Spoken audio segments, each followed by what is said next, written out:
At the beginning of the video we are shown a very handsome boy, the MC. He gets out of his car and looks around. Seeing him, the girls standing nearby start flirting. But the MC pays them no attention at all and walks straight ahead. In the next scene we see an extremely beautiful girl standing in front of the MC. Actually, the MC has come here to propose to her.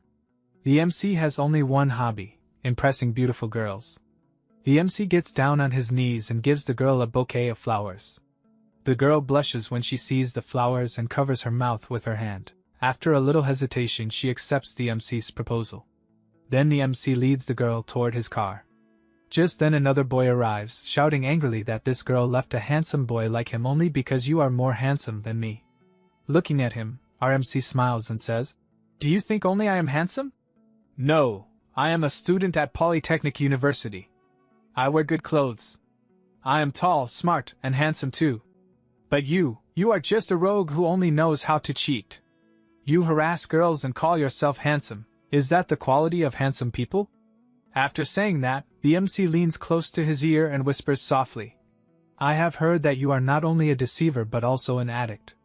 The MC leans in further and whispers, "You do drugs and use money to spend your nights. Not only that, I've also heard that one of your kidneys is failing. Next time if you come near this girl I will make your condition even worse. And you are talking about behaving as if you will beat me up in this condition. Go home, kid, and drink your milk." Saying this, the MC suddenly delivers a powerful punch to the boy. The punch is so strong that the boy immediately falls unconscious. After that the MC walks away from there with the girl. On the way the MC tells the girl, "Sister, your anger has calmed now. I don't think that boy will trouble you again." Here we learn that the MC was not actually this girl's boyfriend. He had come as a fake boyfriend for money. In reality the MC helps others and, in return, protects them. It also becomes clear that the MC's real name is not Master Churan. So from today on we will call him simply the MC. Walking with the girl, smiling, he says, "That was fun. MC, can you be my boyfriend?" "Sister, how can you say that?" he replies. "I came here only to help you, and yet you cling to me." The scene then shifts. Now the night atmosphere is shown. We see that the MC receives some money for helping that girl. The MC thinks, "With this money I will eat well today." But things don't go as he thought. The money the MC earned is all spent on rent. The car, watch, coat, and other things he had rented that day, all of it consumed his earnings. After that he has no money left. From here we understand that the MC is not actually a rich person. He simply helps others and uses the money he receives in return to run his household. The scene changes again. Suddenly many cars stop in front of the MC.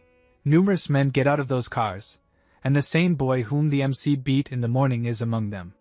Now his condition is very bad. He sits in a wheelchair, his face bandaged and his body trembling. At the gesture of the boy in the wheelchair, his men grab the MC. Then a green-haired boy behind says, "Brother, don't let him go." Suddenly a yellow-haired boy steps forward and lands a heavy punch in the MC's stomach. The punch is so powerful that the MC falls straight to the ground. The yellow-haired boy says with a cold smile, "Today I've come to play a special game with you, and I brought some players with me." He explains there will be a total of 8 players. Then we are shown those players. Seeing them, the boy in the wheelchair laughs and says, "These are your opponents." But as the other 3 people look at those players, they become sick with fear and vomit. The MC, astonished, asks, "Where did you find these?" The yellow-haired boy smiles and answers, "I know that seeing them wouldn't make you want to do anything, but don't worry, I arranged that too." Then we see the MC being force-fed many pills. After that we see all those players surround the MC from all sides.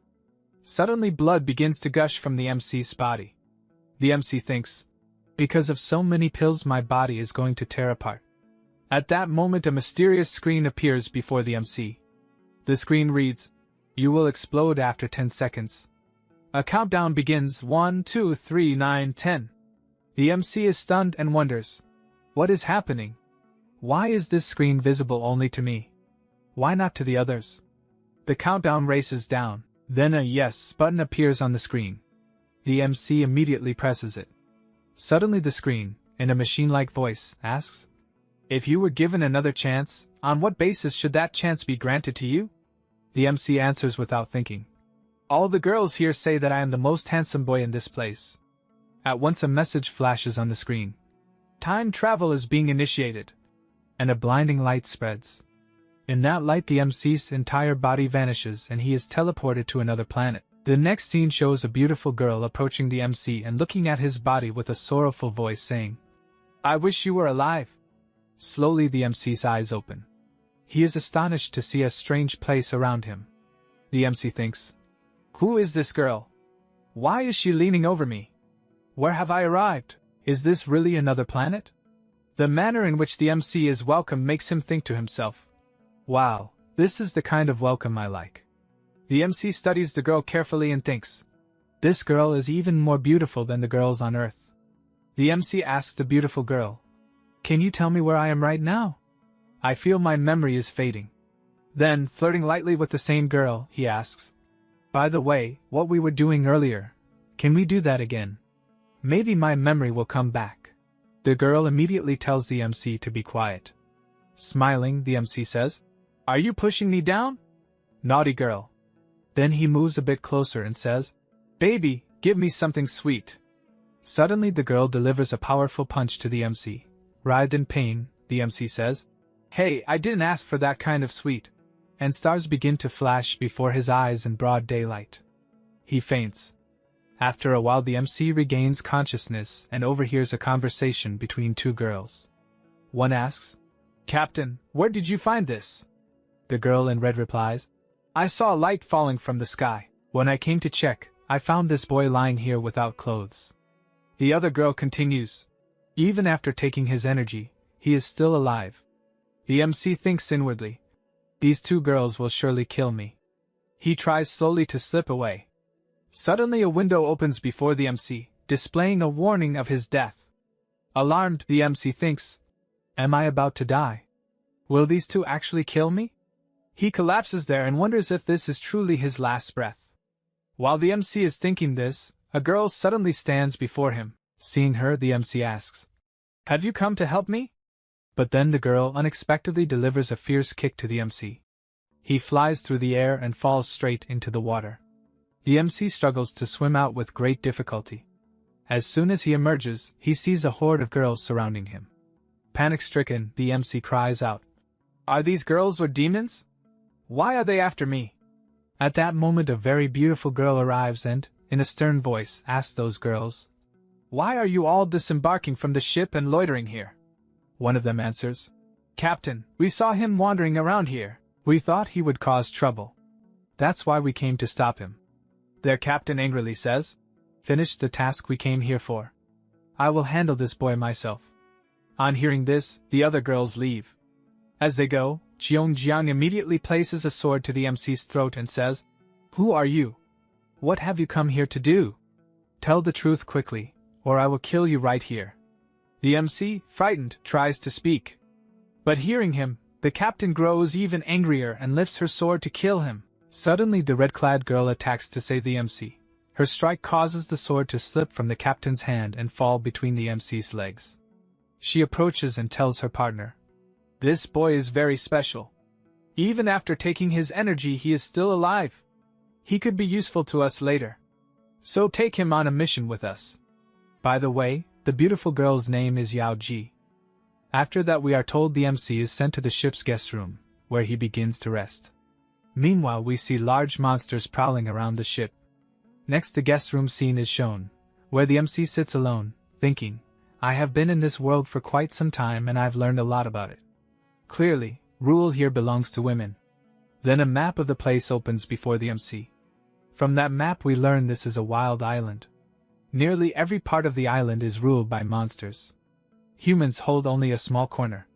The women of this world who fight those monsters are called cultivators. The MC also realizes that men's condition here is extremely bad. Men are used only for servile tasks and for producing offspring. Once their purpose is fulfilled they are pushed aside like slaves. The MC thinks it is no surprise that the women here are more powerful than men, and have ruled this place by their own strength. The MC begins to cry as he thinks, "That time travel machine has thrown me into a feminist world where women rule and men live like slaves. I must return to my world by any means." Suddenly a system window opens before the MC. The window informs him, "You have spent 72 hours in this world. Therefore you will be granted a free gift." Hearing the word gift, the MC becomes very happy. Laughing, he says, "Yes, baby, why didn't you tell me earlier there's a gift? Give me my gift quickly." Then the system window reads, "If you want the gift, click yes." As soon as the MC clicks yes, a large array of weapons and guns appears before him. The MC picks his preferred guns and takes them into his hands. A message then appears on the screen.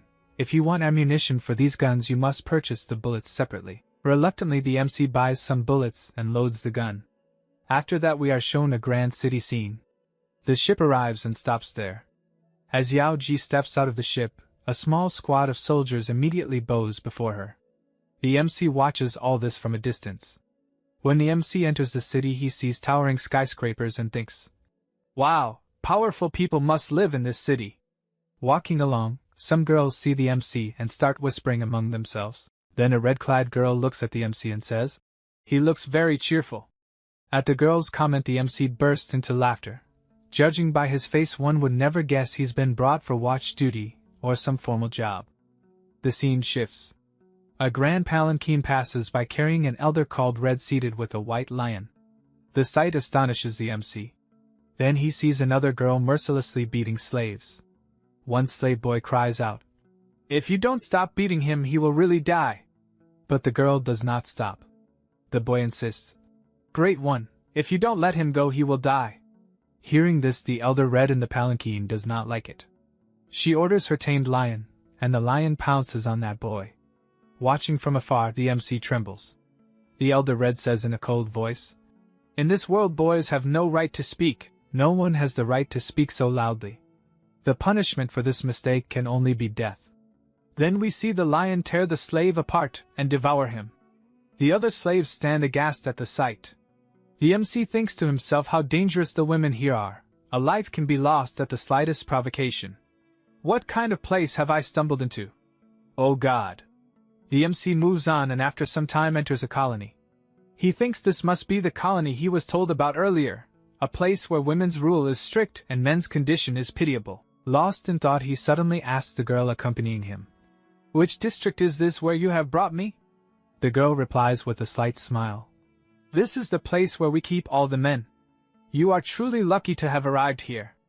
If you wish, you can live more than 100 years here." The MC grins mischievously and says, "Oh, so this is the place where you all have fun with men." The girl smiles but speaks seriously. "If you truly want to become more powerful, you will have to detach your private part from your body. Then you will no longer be placed in the man category. Is that acceptable to you?" Hearing this, the MC falters, makes an awkward grin, and immediately asks, "Okay, so what are the eligibility criteria to become a furnace candidate?" The girl is a little surprised and replies, "Every year many people are sent to this hall for the trial. They come from different parts of the continent. The people you saw outside are all war captives. To tell you the truth, you are very lucky. Most people aren't even worthy of joining our sect. But you got this chance, and that's a big deal." She grows serious and adds, "Stay here and don't pry around. I will go to our leader now and inform her that you have arrived." As the girl departs, the MC thinks to himself, "Oh God, if this system weren't here, maybe I'd have to cut my family treasure and stay here for real. What would have become of me then?" While he is lost in these thoughts, he suddenly hears many footsteps. Startled, he looks in that direction and realizes it's the same group he had seen earlier. The MC wonders what they are doing here and for what purpose they have come. We then learn that the girl leading them is none other than Elder Red's daughter, Miss Red. Miss Red tells the girls walking with her, "This time I have brought 8 slaves. I will exchange some of them for contributions, credits." Hearing Miss Red, a girl behind says, "Big sister, you are so lucky to have gotten so many credits. My contribution is only 10. I can do nothing with that." As Miss Red steps forward, her gaze suddenly falls on the MC and stops. Miss Red walks straight up to the MC and, smiling, says, "Oh handsome boy, what are you doing here? Why are you just standing like this?" A girl standing beside Miss Red eagerly exclaims, "Big sister, I want him. Please give him to me. He's so cute." Hearing all the girls talk, the MC makes a strange face and thinks, Even if this world is entirely female, that doesn't mean I'll let just any girl use me for fun. If I do, it will be only with the girl I choose, not with those who want to treat me like a toy. As the MC thinks this, a girl steps forward to grab his hand. The MC immediately pulls his hand away and says, "Listen, madam, please stay away from me. I do not want anything to do with you." At this, the three girls' faces harden. They feel like a bitch repeatedly chasing a dog that keeps shaking her off. Their anger rises further. Meanwhile, one of the slaves suddenly collapses. Another nearby slave cries out in panic, "Brother, what happened to you? Why won't you get up?" Hearing that, Miss Red flushes with anger. She whirls her whip on the collapsing slave, shouting, "Can't you see I'm talking here? How dare you speak?" The whip slash sends blood from the slave's mouth. Seeing this, the MC's blood boils, but he must remain silent.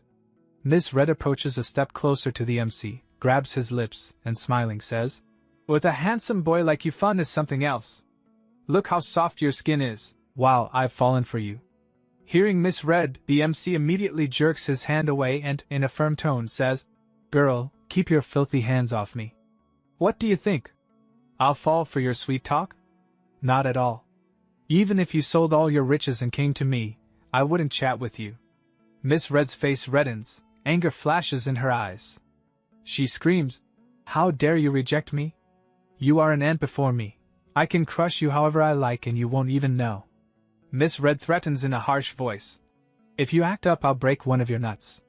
Hearing this, the MC snaps. He lunges and slaps Miss Red hard. Her whole face flushes red. An uproar ensues. The slaves stare in shock, eyes wide. Miss Red screams, "Do you know what you've done? You slapped me." The MC replies boldly, "Yes, I slapped you. A rude person deserves a slap for insolence and insult." Miss Red's shame and anger erupt. She lunges with her whip to attack the MC. The MC deftly dodges and immediately opens his system window. Information flashes on the screen. Chi attack identified. System grants plus 0.01 smart points for surviving the attack. Reading this, the MC feels quietly excited. He understands the world's system calculates physical interactions into some kind of points, a magic scoring system. Seeing this, Miss Red and the others grow even angrier, but the MC is calmer now. He realizes every physical confrontation affects the system and yields some score. He grips the gun gear tightly in his hand. Now he understands this world is not only physical reality but also a kind of game system. The MC's face lights up. "So I can absorb all this energy. Amazing, this is incredible. This will be fun." Happiness wells up inside him. Suddenly the air ripples. Miss Red's released attack transforms into a massive red bird, a phoenix, and lunges at the MC. The slaves shout, "Look behind you, you're under attack." The MC turns and sees a huge red phoenix descending on him. A loud explosion follows. The MC is thrown to the ground and his clothes are torn. He thinks he will try again because he now understands something about chi and how it works. The MC coughed blood and barely managed to stand up. At that very moment, his notification window opened.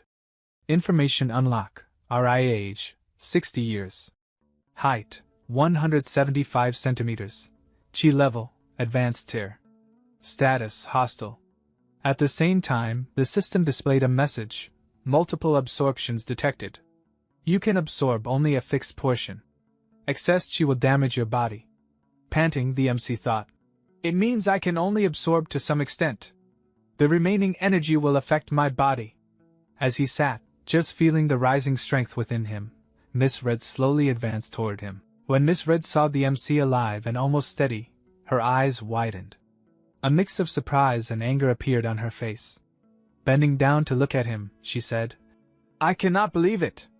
My so powerful energy, my most lethal attack, and you are still alive." With a faint smile, Miss Red added, "You truly seem very strong."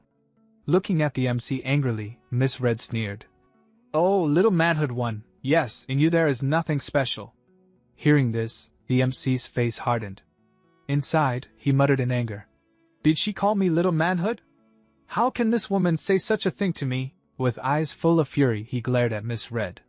Then Miss Red seized his hair and shouted, "Did you mock me? Do you think you are some important person? Do not think someone great will come to save you. Here you are nothing but an ordinary human. Miss Red's sword flashed in the air, and in the very next moment she thrust it toward the MC's neck. Forget it, you are also just a common slave, and you will die right now. Saying this, she raised her sword and stepped forward to strike. All the slaves trembled. But then the MC's eyes changed. On his face appeared anger along with a strange kind of confidence. Suddenly, in front of Miss Red a gun appeared. Miss Red was stunned, and on the faces of the slaves, for the first time, a faint glimmer of hope appeared. Pointing the gun, the MC said in a cold voice, I did not come here to be anyone's slave. If you think I am just a toy, your thought is wrong. Your every attack is points for me, and I am absorbing it. Now you think carefully, who is the real prey? Miss Red was shocked. At once, the MC pulled the trigger. Bang! The sound of the gun echoed through the entire hall. All the birds sitting nearby flew away, and the slaves began to look at the MC with a new perspective. The scene cuts here. Now we see Yao Ji, who is sitting in her chamber looking at documents. Standing below, her subordinate said, Goddess, in your absence the elders have prepared all your files. And yes, that new boy on the ship, the MC, he has surprised everyone.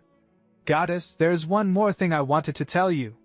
To know about that unknown man, we had sent Leading Tong. If we also find out something about the energy you took with him, that would be very good, and we can also tell the elders. Hearing this, Yao Ji silently listened to Cheongjiang's words and said nothing. Then Yao Ji suddenly crushed the document in her hand. At this action, Cheongjiang became afraid. At that very moment, from Yao Ji a very dangerous aura burst out. Covering her mouth, Yao Ji said to Cheongjiang, Be silent, and say nothing more. Suddenly, a loud explosion occurred, which came from inside Yao Ji's building. At some distance from that building, a few girls speaking among themselves said, It seems again Yao Ji has made a breakthrough. After this, we see Elder Red, who is Miss Red's mother. Hearing the sound, Elder Red made a strange face and thought in her heart, Has it happened again? Has she again made a breakthrough? At that moment, the pendant near Elder Red broke. Seeing it break, Miss Red's companion said, When the person who used the pendant dies, the pendant in the possession of another person breaks as a warning. Congratulations to Yao Ji for dominion over the 9 realms. When Cheongjiang said this and stopped, Yao Ji at once said to Cheongjiang, Do you know why I left that man alone? Because that man was very powerful. To estimate his strength was difficult. That is what made him so dangerous, that even he himself could not recognize it. Yao Ji and Cheongjiang were speaking of that very person, and he was none other than the MC. Suddenly, between them a very loud sound echoed. The sound was coming from within the building itself, the very building where Yao Ji's residence was. Hearing the sound, both Yao Ji and Cheongjiang were astonished. At once, Yao Ji and Cheongjiang went to investigate that incident, scanning the whole holographic image of the building. While viewing the holographic, Yao Ji asked Cheongjiang, What happened here? Cheongjiang replied, One of our main students at the front gate, Miss Red, has been killed. Yao Ji immediately asked, From which department of our inner gate? Cheongjiang said, From the Looting Tong department. At the same time, we see Miss Red's dead body fall in front of the MC. As soon as Miss Red's dead body struck the ground, the girls who had come with her began trembling. And one girl screamed, Sister, she is dead. Oh my God! Looking at the dead body lying before his eyes, the MC thought inwardly, Does the system also affect the mind? How am I remaining so calm? Just now I killed someone. Yet I do not feel panic. As the MC was standing, thinking all this, suddenly in front of him a system window opened. The MC's system window began scanning Miss Red's body. As soon as the scanning completed, the MC received a notification, Scanning complete. Biological humanoid species detected. Sample is being collected. The system told him that inside this creature there was a special biological energy, whose value was 1. This energy could now be used. As soon as the MC clicked that option, his health slowly began to recover. All the energy released from Miss Red's body was absorbed into the MC's body. After recovering, the MC thought in his heart, If I kill someone on this planet, my lost energy immediately recovers. It seems this system wants me to take the sample of every human of this world and upload their information into the system. After this process, a new level unlocks in MC's system. UI Level 2.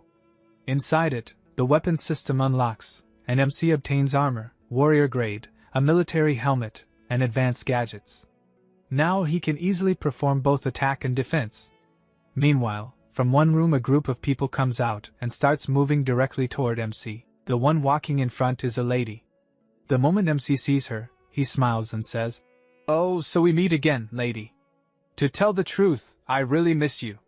As soon as Bailu steps forward and stands in front, the two girls behind her point fingers toward MC.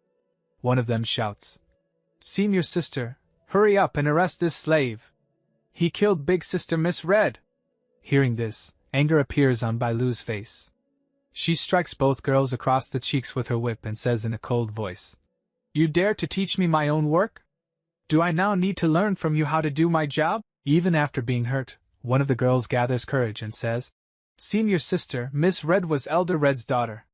If she comes to know, she won't spare us. Do you want to hide this murder from everyone?" Hearing this, Bailu laughs and replies, "Elder Red's daughter? Tell me, a girl who couldn't even kill a normal human, is she of any use? She was complete trash. Worthless." Then Bailu turns to MC and says, "And why are you staring at me like that? Do you know the mistake you made? You've already killed some of our sex people here, and that too with your secret weapons. What do you think? Will you be let go so easily? From looting hall, I'll teach you a proper lesson."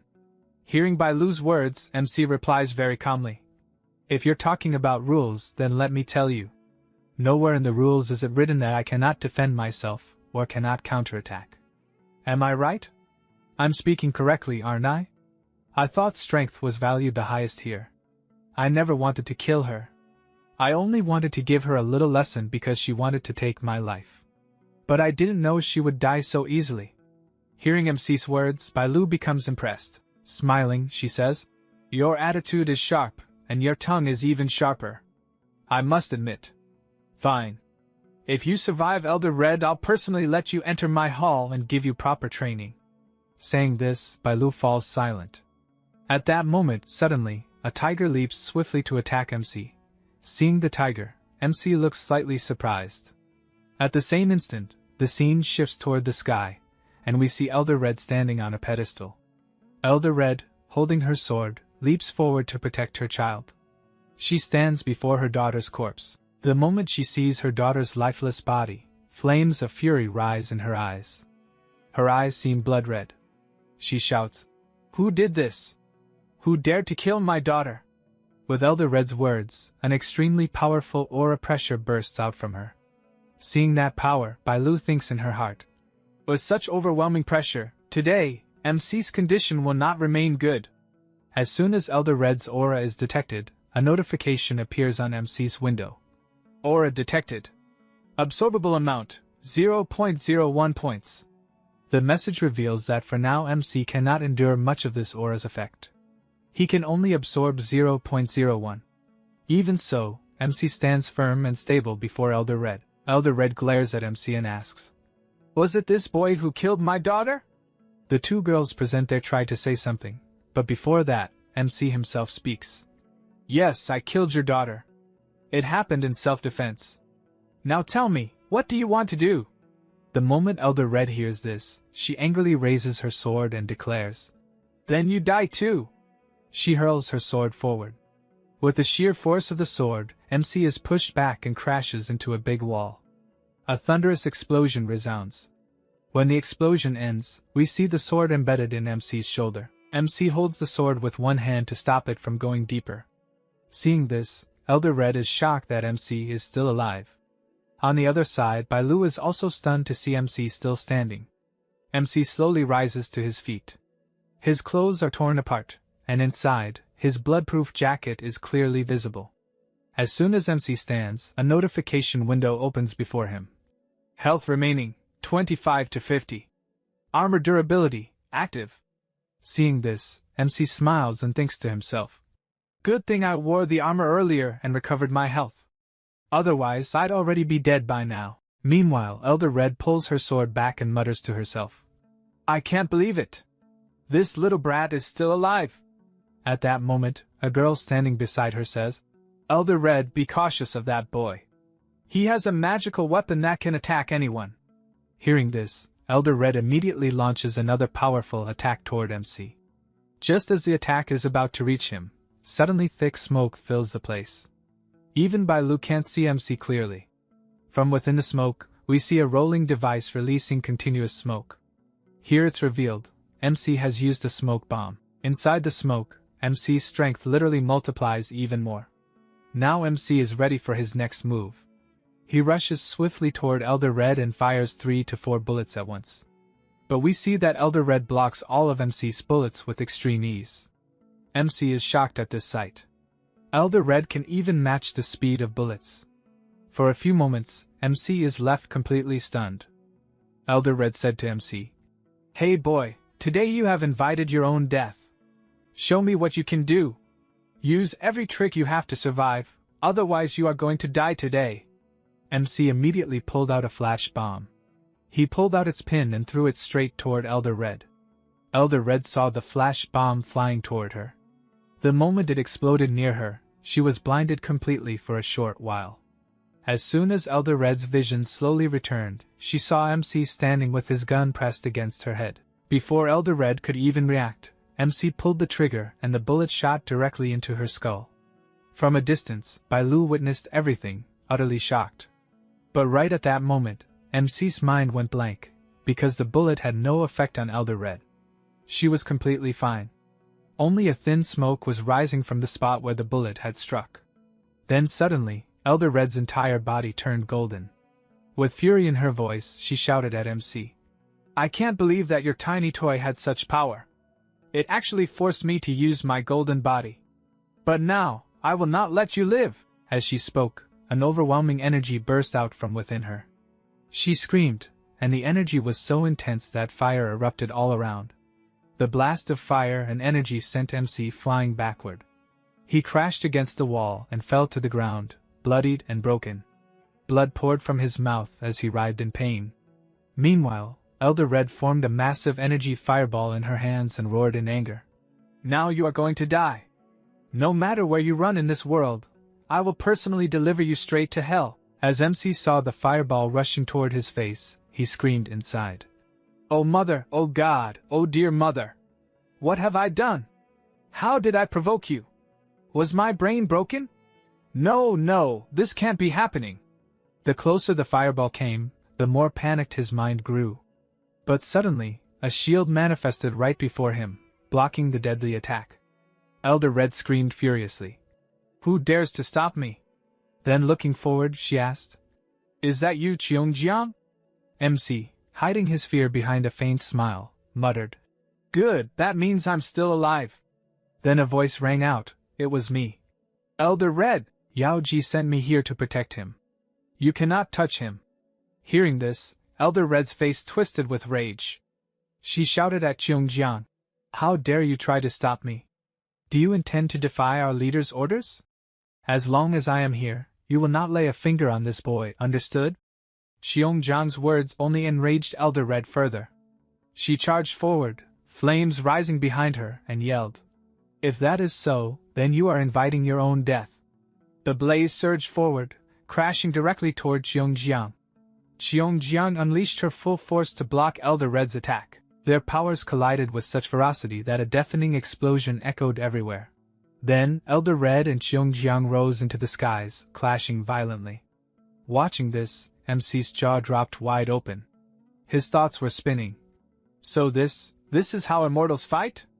Oh God, how terrifying! While MC was still staring at the battle, Elder Red suddenly whistled sharply.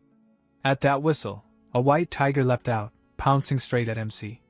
The sight of the beast terrified him, and its roar shook the entire field.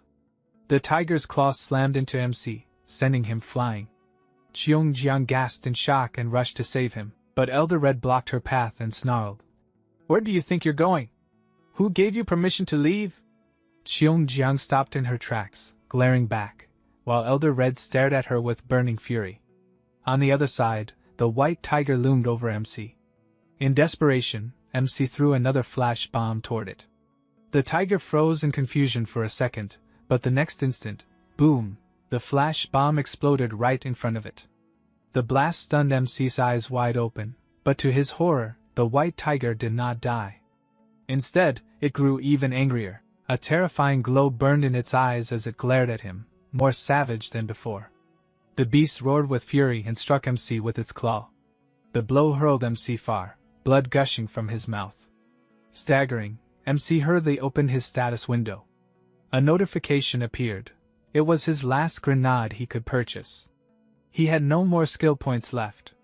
That meant, this was his final chance to defeat the white tiger. Thinking this, MC smirked. Looking at the beast, he taunted.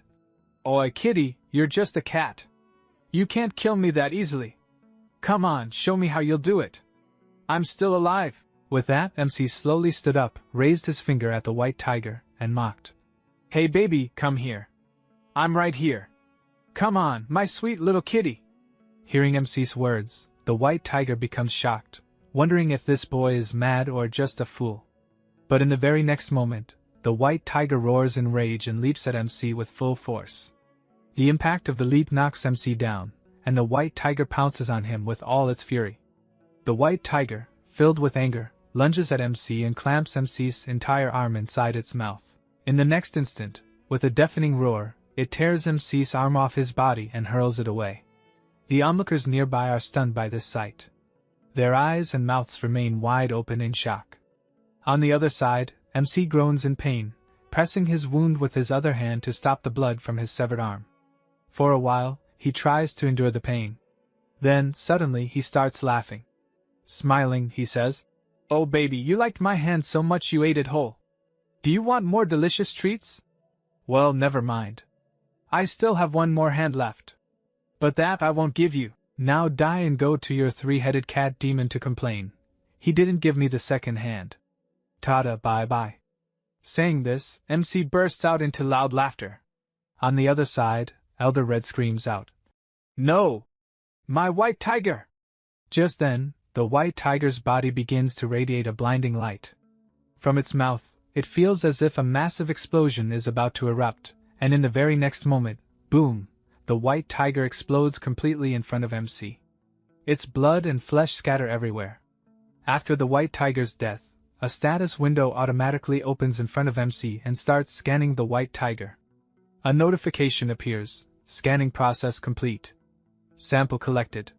New biological energy gained, 1%. The system then explains, the 1% energy gained from the white tiger's sample will be given to MC as a reward. As soon as MC reads this notification, his severed arm slowly begins to regenerate by itself. Gradually, his arm fully regenerates until it becomes completely new again. Seeing this, MC clearly understands. That means whenever I kill a human or an alien, the reward energy I gain can regrow my severed limbs. Which means, as long as the system is with me, I can even escape death. Meanwhile, Elder Red watches MC healing before her eyes. She becomes furious and, with great speed, strikes at MC with her sword to kill him. Sensing the dangerous force pressing down on him, MC looks up and sees Elder Red attacking with her sword. He tries to make sense of it, but at that very moment, a loud sound erupts, as something rushes at him at incredible speed, glowing with yellow light. In an instant, it covers MC inside it. As MC becomes enclosed within this yellow light bell, Elder Red's sword descends upon him.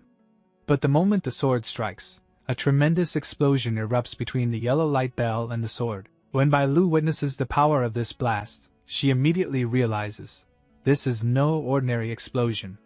The energy protecting MC is none other than that left behind by their sex guardian elder. Only this energy could block Elder Red's attack. As Bai Lu understands this, she looks forward, and there stands Cheongjiang in front of MC. Standing firmly, Cheongjiang shouts at Elder Red, "Elder Red! If I can use this once, then I can use it again. After all, I am not just anyone, I am the guardian of our chief." While Cheongjiang reveals this important truth, we see MC brushing the dust off his clothes, glancing around, and saying, "Man, what just happened here? And how did such a huge explosion happen? I don't understand anything." Hearing MC's words, Elder Red grits her teeth and glares at him. Then she quickly leaves the place. Seeing her leave, MC says, "Oh wow, she really left. That's fun." As soon as Cheongjiang hears MC's remark, she says to him, "Do you even know what you just did?" Hearing her, MC replies, "Yes, I know." Then widens his eyes, opens his mouth, and starts laughing loudly. While MC is laughing, Cheongjiang says, "You too, what are you standing there for? Quickly take him to the sect chief. He is calling for him." After saying this, she leaves the place. Hearing this, MC's laughter suddenly stops. At that moment, two girls come and stand behind him. Together, they say to MC, "Come. You will go with us." Hearing this, MC says, "Wait a minute. Hold on." Saying this, MC turns and looks at the prisoners. Then he walks toward them and stands before them like a king. After standing there, MC quickly reaches into his pocket, pulls out a bandage, and looking at all the people sitting before him, thinks to himself, "Why should I take all the benefits of the system just for myself? Let me help these people too." Then MC says to all the slaves, "Come, let me treat you a little and tie this bandage for you." After saying this, he rips open the pouch, takes out a strip of bandage, and quickly shows his agility by wrapping it neatly around the injured man, that slave. After finishing his work, MC claps his hands and says, "This is great." On the other side, when the other slaves see their companion wrapped in bandages, their jaws drop wide open and their eyes stay bulging in disbelief. Meanwhile, the injured man suddenly feels that he is slowly recovering, his wounds gradually healing. As the injured slave starts to heal, his companion's eyes light up and they begin to rejoice. When he almost fully recovers, another slave shouts loudly, "Brother! Are you really healing so fast?" Hearing this, MC gives a faint smile. Then the scene shifts. Now we see a grand mansion. Outside one of its rooms, two girls are standing. From inside that room, strange sounds are coming. "Oh yes, come on, oh yes." Immediately, the scene moves inside the room, where we see MC directly. He is humming a tune, perhaps singing. In his heart, MC thinks, "I never imagined that after so many days I would finally get such a good bathtub and such a comfortable chance to bathe."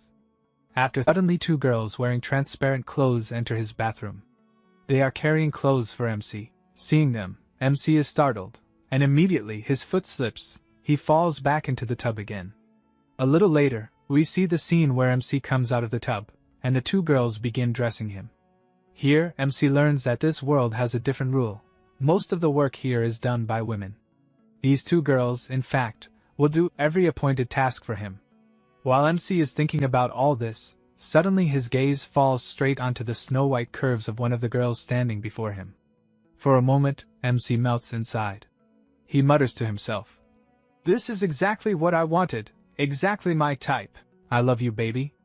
But then suddenly MC remembers, if her husband finds out about this, I'm finished. He'll point a gun at me and shout, "How dare you!" Frightened, MC steps back and says, "No, you two stay right here. I'll put on the rest of my clothes myself. Don't come near me." When the two maids see MC backing away nervously, they giggle softly. One of them covers her mouth with her hand and says, "Why are you so shy with us? We've already seen everything of yours. And anyway, what do you think? We're going to cut off your manhood. Why be scared of us?" After this, we see MC putting on his clothes by himself. Once dressed, MC looks at the two girls and says, "Listen, now I'm fully ready. Can you take me to meet your boss?" Hearing this, one of the maids smiles warmly and says, "If our leader wishes to meet you, she will definitely call for you. If she doesn't wish to, then you won't be called. If she likes you, then you'll be very lucky, because our leader has never once looked at any man living here. But you, I feel like you might get the chance to meet her." While this maid is speaking, the other maid elbows her sharply and says, "Are you crazy? How can you flirt with him? If our leader finds out about this, she'll definitely expel us from this island. Do you want to be thrown out?" Hearing this, the first maid immediately hurries away. As she leaves, MC suddenly catches a glimpse, through her transparent clothes, of that thing beneath. His eyes widen in shock and he freezes on the spot. As the two maids leave, MC opens his status window. There, he finds something new and says, "What is this thing, bro?" Immediately, the status window AI informs him, Your charm points have reached 100. Hearing this, MC says, My charm. I guess it must have come straight from planet Earth. Okay, baby, tell me more. What else is there about this? MC then absorbs all the information from his AI. He realizes that due to a single-shot kill earlier, he had received a reward, a white tiger pet. Excited, MC quickly confirms it. As he confirms, a white tiger pet appears in his hands. Looking up at MC, it says, Meow. MC then checks the information about this white tiger pet. He learns that it functions exactly like a drone. It can fly, observe anything, gather information, and give him location data. Seeing this, MC becomes extremely happy and, playing with the white tiger, says, Daddy loves cats so much, so I'll name you Meow Meow. Thus, the poor white tiger pet is officially named Little Meow. It seems to like this name very much and becomes ecstatic, laughing joyfully at hearing MC call it Little Meow. While MC and Little Meow are laughing, a gust of wind carrying a very sweet fragrance passes between them. MC and Little Meow are both captivated by the scent. MC tries to trace it and quickly heads outside his room. Following the fragrant wind, MC enters another room and sees a steaming hot swimming pool with a faint shadow inside. Looking at the pool, MC is shocked, his cheeks turning red like tomatoes. Little Meow, seeing the scene, freezes and stares at the girl in the pool. It is none other than Miss Red. Little Meow starts drooling and bleeding slightly from its claws, trembling uncontrollably. MC watches all this from a distance. Suddenly, Little Meow darts forward at incredible speed. MC shouts from behind, Fool! Where are you going? Don't you know who's there? Little Meow ignores MC and races to Yao Ji. Upon reaching her, it starts playing with her chest. While doing so, Little Meow says, I need milk now. Do whatever it takes, give me milk! Yao Ji is slightly shocked by this behavior. MC, standing afar, holds his head and closes his eyes. Yao Ji, seeing Little Meow's antics, becomes furious. Little Meow, still playing, says, Meow meow meow meow. Yao Ji grabs Little Meow, lifting it carefully to inspect it. As it moves away from her chest, it starts yelling and crying. In response, Yao Ji tosses Little Meow upward, where it disappears into the air.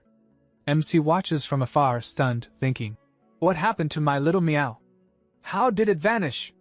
Just then, a notice appears on MC's screen. Your ghost tiger has been destroyed. It will automatically respawn after some time.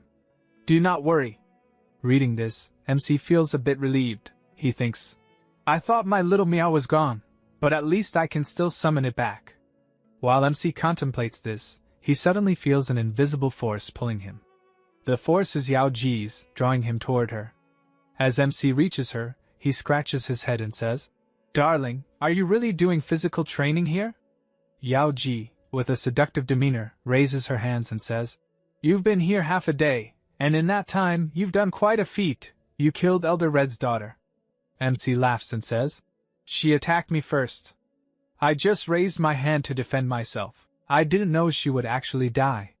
Hearing this, Yao Ji changes her pose, stretching her legs and displaying her figure. She says, Give me a reason not to kill you. If you give me a good reason, I'll spare your head. Otherwise, Elder Red will definitely cut it off.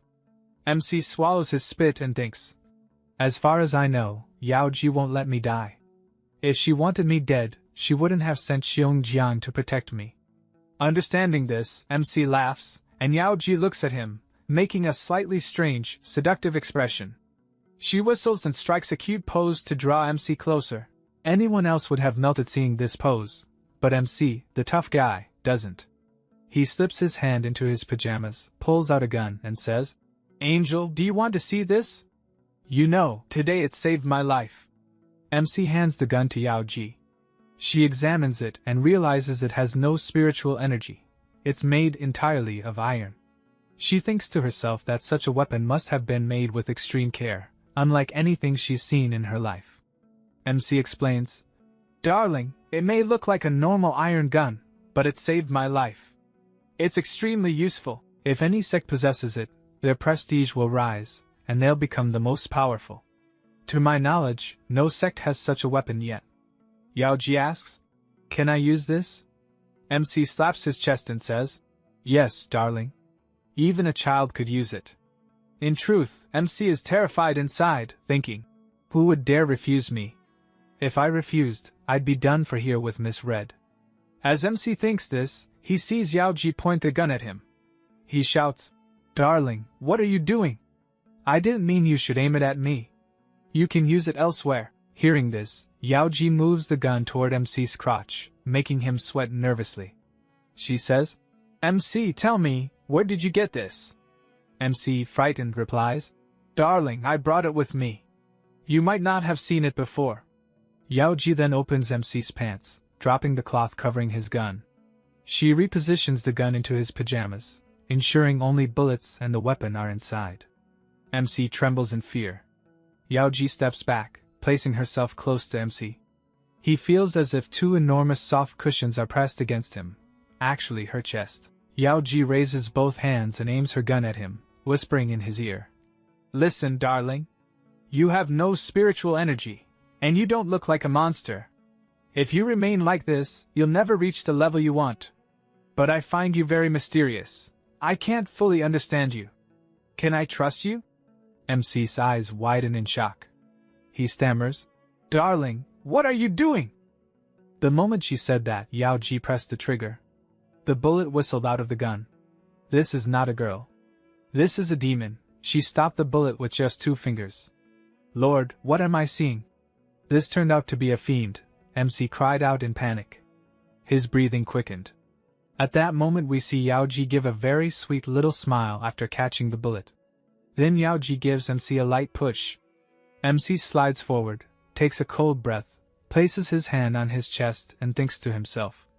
Oh God, I just barely survived. Yaoji doesn't pay MC much attention and says, This gun you have can work for beginner fighters. But for powerful warriors like us it's not very harmful. Even though it looks powerful, it still needs improvement. Hearing Yaoji, she thinks inwardly that this boy seems to have no spiritual energy. He hasn't used even 1% of his energy. He looks utterly foolish.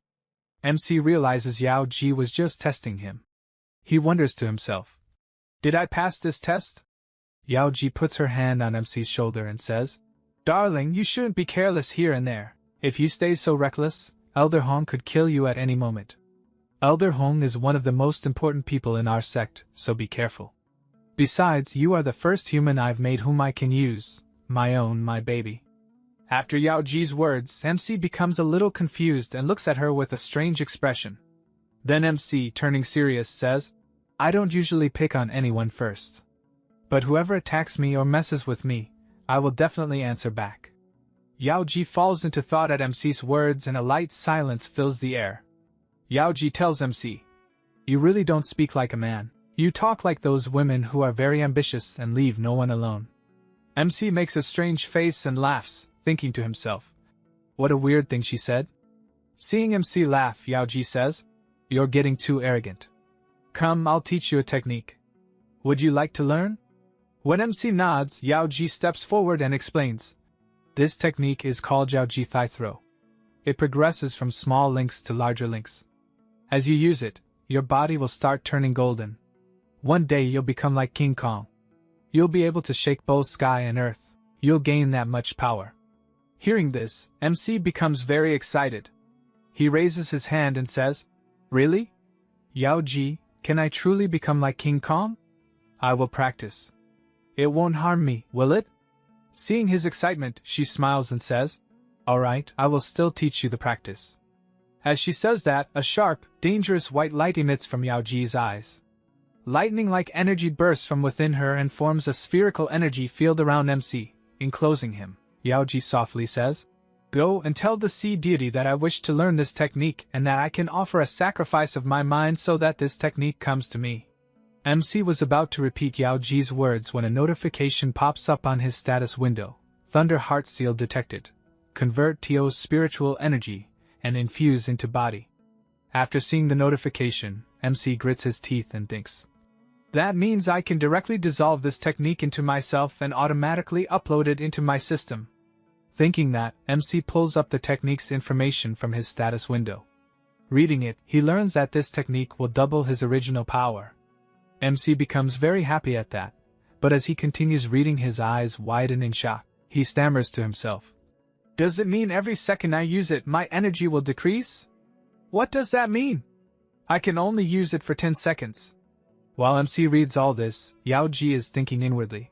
Now see how you escape me, MC.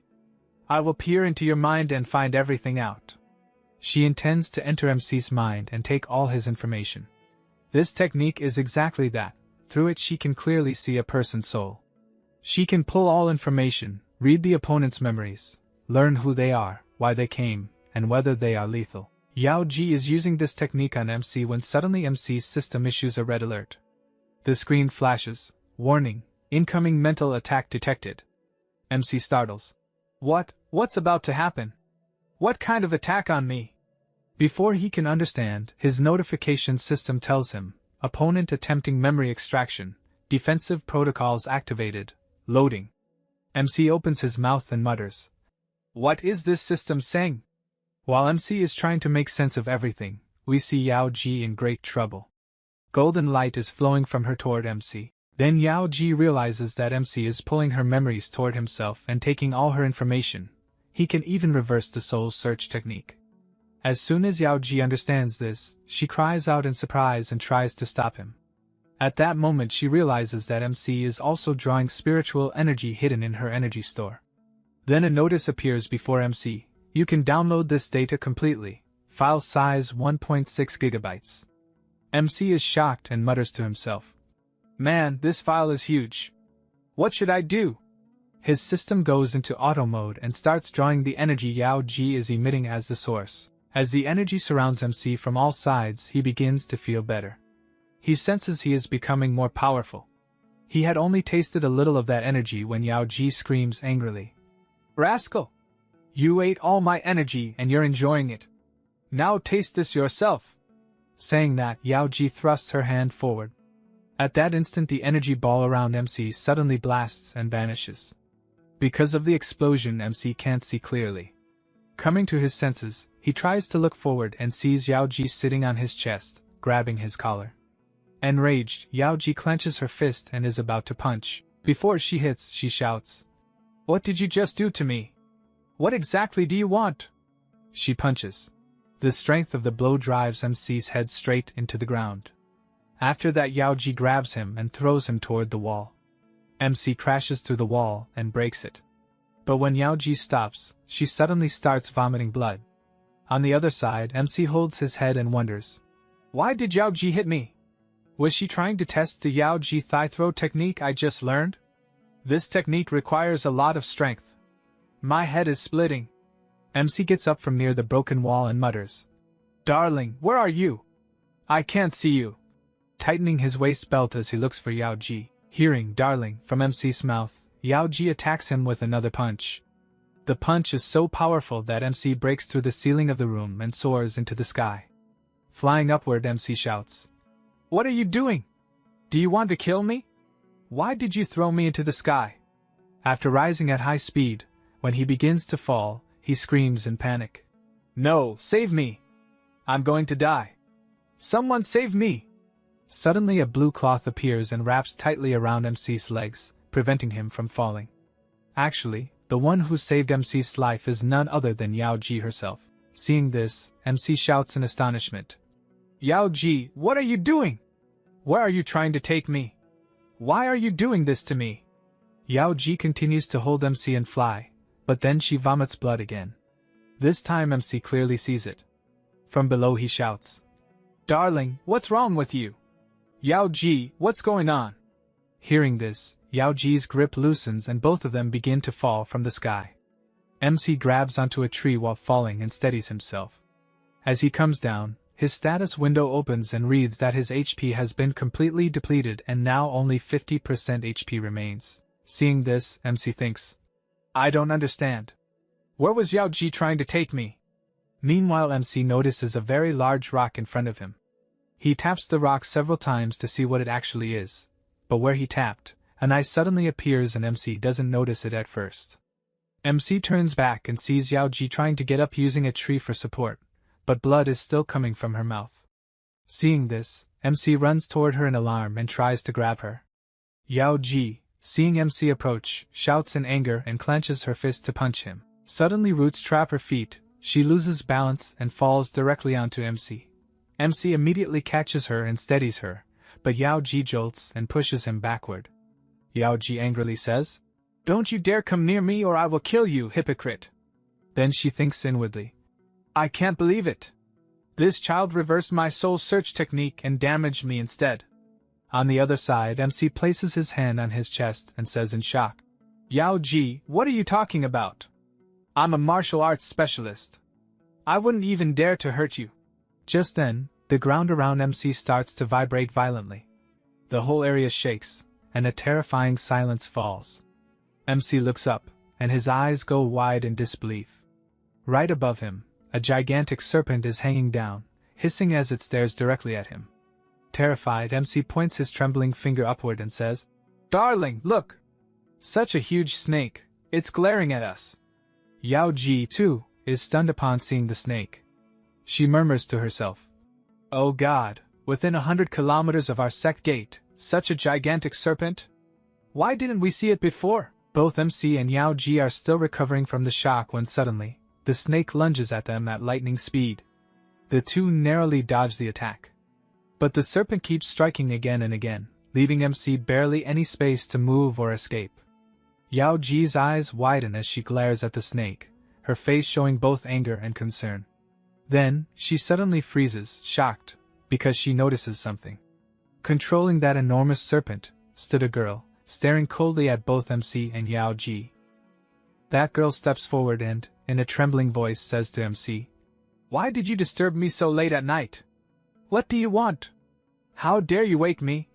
She adds that she traveled thousands of kilometers to sleep here, and introduces herself as Hong Yi.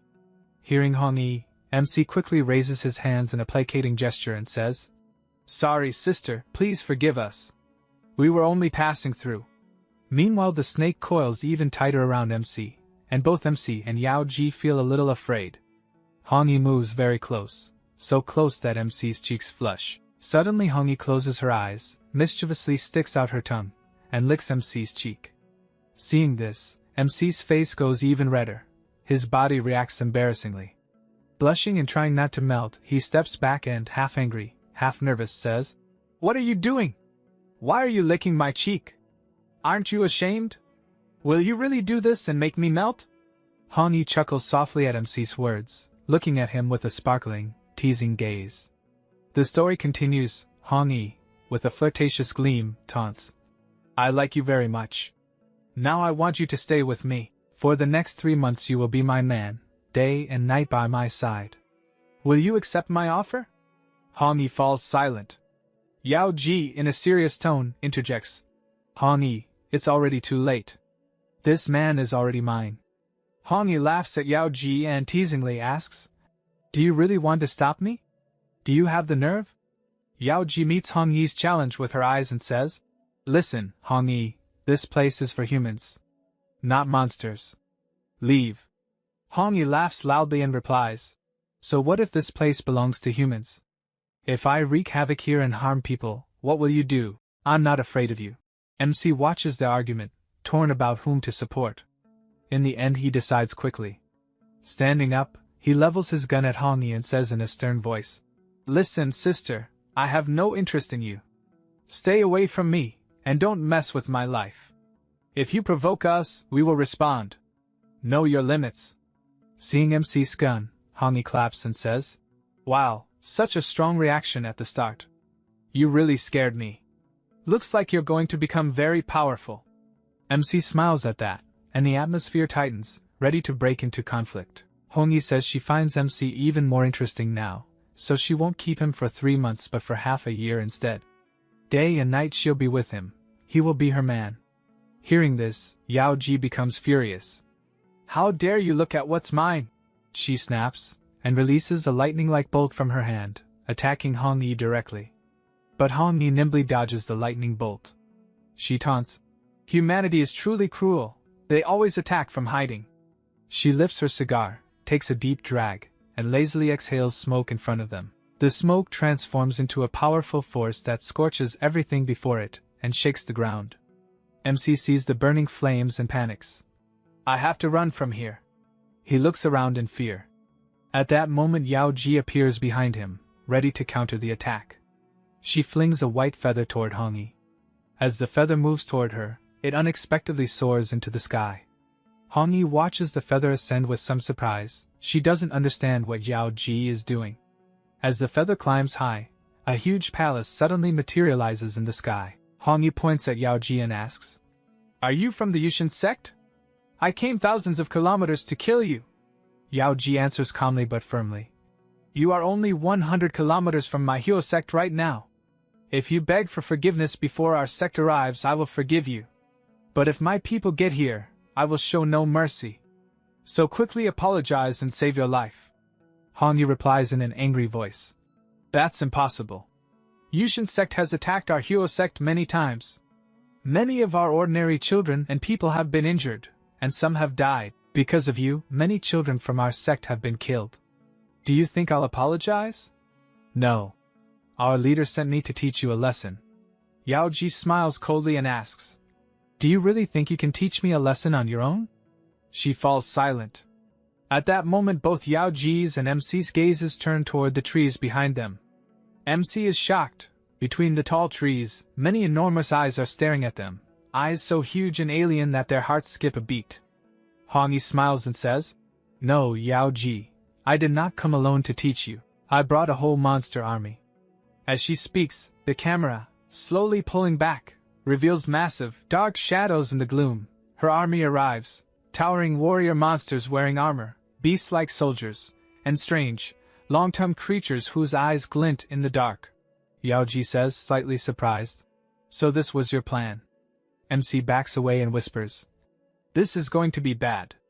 Hong Yi laughs and says, "When I come to fight you, of course I bring an army, you crazy girl. Don't you understand?" As she finishes, her troops fall into formation behind her. One huge monstrous soldier, a bear-like monster, slams its massive weapon onto the ground. The strike shakes the earth and a dense smoke billows out. Yao Ji and MC both flinch, their eyes search through the smoke. The smoke spreads, and suddenly a blinding light appears in the sky. The great palace Yao Ji summoned starts descending. It has come to help. Hong Yi watches the palace and takes a deep puff from her cigar, her face full of confidence and challenge. As the Yushin palace comes close to the ground, giant swords drop from it, transforming the palace into an attacking formation. One enormous blade slashes downward and cleaves the earth. As the sword falls, Xiongjiang and the other warriors of Yao Ji's discipline charge forward. They kneel before Yao Ji and ask, "Sect leader, are you alright? Are you hurt?" Yao Ji, composed, nods. Hong Yi watches the unfolding scene and laughs. "The Yushin sect did very well. They all arrived together. Now the real fun begins. I can wipe them all out at once." She turns to her snake monster and orders, "Go, destroy that Yushin castle ship completely." The snake monster's roar ripples the air. It spreads its wings and flies upward, heading straight for the palace. MC watches in amazement and mutters, "How is it flying with such a heavy body?" Yao Ji stands calmly, her eyes fixed on Hong Yi. The scent of battle fills the air. This fight could be anyone's last. Smoke rises. Suddenly the bear-type monster surges forward and the Yushin sect's female warriors advance to stop it. They come at the bear-like monster one by one. The beast lunges back. When the monster swings its cleaving axe into the ground, the force launches the women backward, tossing them aside. MC watches from below as the snake-type monster circles and rains destruction on the sect castle. Massive damage slams the palace again and again. MC grits his teeth, visibly worried. At that moment the bear-type monster was about to strike a girl with its blade when something falls onto its head. The hit enrages the bear-type monster, which lets out a terrifying roar. MC fires a shot immediately and thinks, "This monster is extremely powerful. Even a Kar 98-like rifle has little effect. It can't be defeated so easily." Thinking fast, MC turns to Yao Ji and says, "Darling, can you help me? I can't beat this alone." Yao Ji assesses the situation and looks toward Xiongjiang. "Listen, Xiongjiang, this monster is incredibly powerful. We can't beat it this way. I must go to the magic city and fetch a powerful weapon. I'm going. You must protect our sect people here." We need to retreat.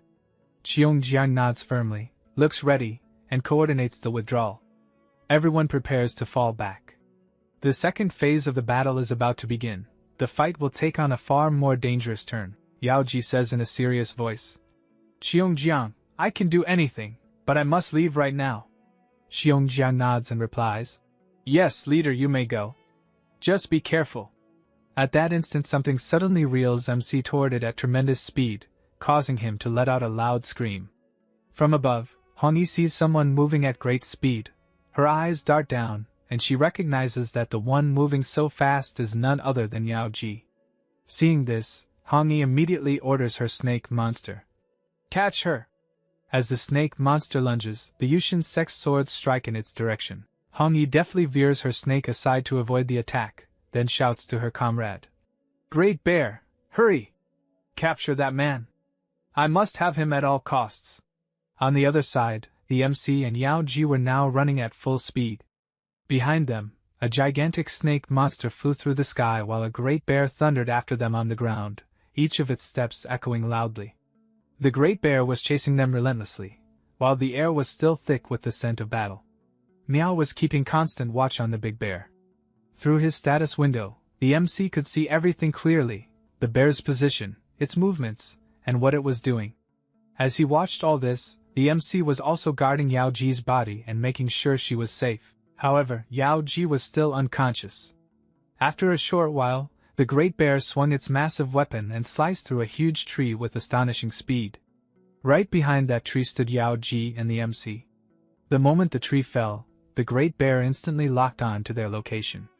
As it pushed the fallen tree aside, both Yao Ji and the MC suddenly fell down. But in reality, what had fallen was only their puzzled dummy illusion. The great bear roared furiously. From a distance, the MC looked at that dummy and smirked. Then, glancing at his status window, he saw that the black bear was still roaring loudly in anger. Looking at the weapon in the bear's hand, the MC thought to himself, That weapon doesn't look very strong. I don't think it can harm me much. The MC gathered some leaves, performed a small magic ritual on them, then tied them into a small pouch and called for Meow. Meow immediately appeared before him, meowing loudly. The MC stood before Meow, preparing to plan his next move. He handed the small pouch to Meow and said, Go. Drop this in Big Bear's path. Sprinkle the contents ahead of him so he gets confused and loses my trail. Meow instantly covered her mouth with her tiny paws, hesitating nervously. It was clear she wasn't ready at all. The MC spoke in a slightly stern tone. If you don't listen to me, I'll never summon you again, and you'll never see Yao Ji either. Meow trembled for a few moments, then lowered her head. With her eyes closed, she said softly, Fine, just stop talking. I'll go. Then Meow ran off, crying softly, carrying the pouch in her hands. The MC burst into laughter as he watched her go. A little later, the MC activated the map view in his status window. With Meow's help, he kept track of Big Bear's every movement and maintained a safe distance. He was feeling quite pleased with himself when suddenly a notification alert popped up on his screen. Ghost Tiger has consumed 30 smart points. Do you wish to continue? The MC froze in shock. He muttered to himself. Using the Ghost Tiger really costs a lot. It's too expensive. He took a deep breath, calmed himself down, and began forming a new strategy. The MC said to himself, Man, running like this isn't a solution. This is an emergency situation. I need to find a way out. With that thought, the MC summoned an emergency injection from his system. A kind of adrenaline-type syringe often used in games. He looked at it and wondered aloud. Should I use this? Holding the syringe in hand, the MC searched Yao Ji's body for a soft spot. The place where the injection would work most effectively. Once he found it, he quickly used the syringe like a knife and injected it in one sharp motion. The spot he hit was the delicate area between Yao Ji's two large mounds, and the injection went right there. The moment it entered, Yao Ji's eyes snapped open. She slowly regained consciousness. Startled and panicked, the MC threw the syringe away and raised his hands defensively. In a nervous tone he said, Listen, darling! I was just treating you. I wasn't trying to hurt you. Please don't kill me. Yao Ji stared at him coldly, suppressing the emotions rising inside her. She thought to herself, "This boy still thinks this is a joke. Pretending to be scared, after daring to touch my most sensitive place." She sighed softly, brushing her hand against her hair, and asked, "MC, now tell me, what's the situation here?" The MC quickly pointed backward and replied, "There's a huge bear chasing us. I managed to trick it for now, but I don't know where it is anymore." Yao Ji thought for a moment, then said calmly, "All right, I understand. Follow me. I know a place where we can hide."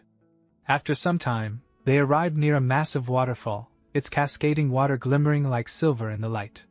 The MC looked at it, amazed, thinking, "Wow, this place looks like another world, so beautiful." Yao Ji walked close to the rock wall near the falls. The MC asked curiously, "Darling, how did you even know about this place? And are you sure we'll be safe here?" Yao Ji didn't answer. She simply placed her palm on the wall. The moment her hand touched it, the entire cliff shivered lightly, and some invisible energy activated from within. The MC watched in shock. Meanwhile, far away in the forest, the big bear lifted its nose and sniffed the air, then roared loudly. It had sensed Yao Ji and the MC's location. It began thundering toward the waterfall. The roar of falling water echoed as the big bear appeared at the top of the cliff, its eyes locking directly onto them. It immediately swung its weapon and launched an attack. The MC panicked the moment he saw it. But Yao Ji grabbed his hand and pulled him straight into the portal hidden behind the waterfall. Indeed, the waterfall itself was the entrance to a portal. The big bear's attack missed, and both of them safely passed through. Inside the watery portal, the MC gasped for breath and thought, "Man, this portal is really uncomfortable. It feels terrifying inside." After swimming for a while, the MC emerged on the other side, only to crash down hard with a loud boom, sinking halfway into the ground.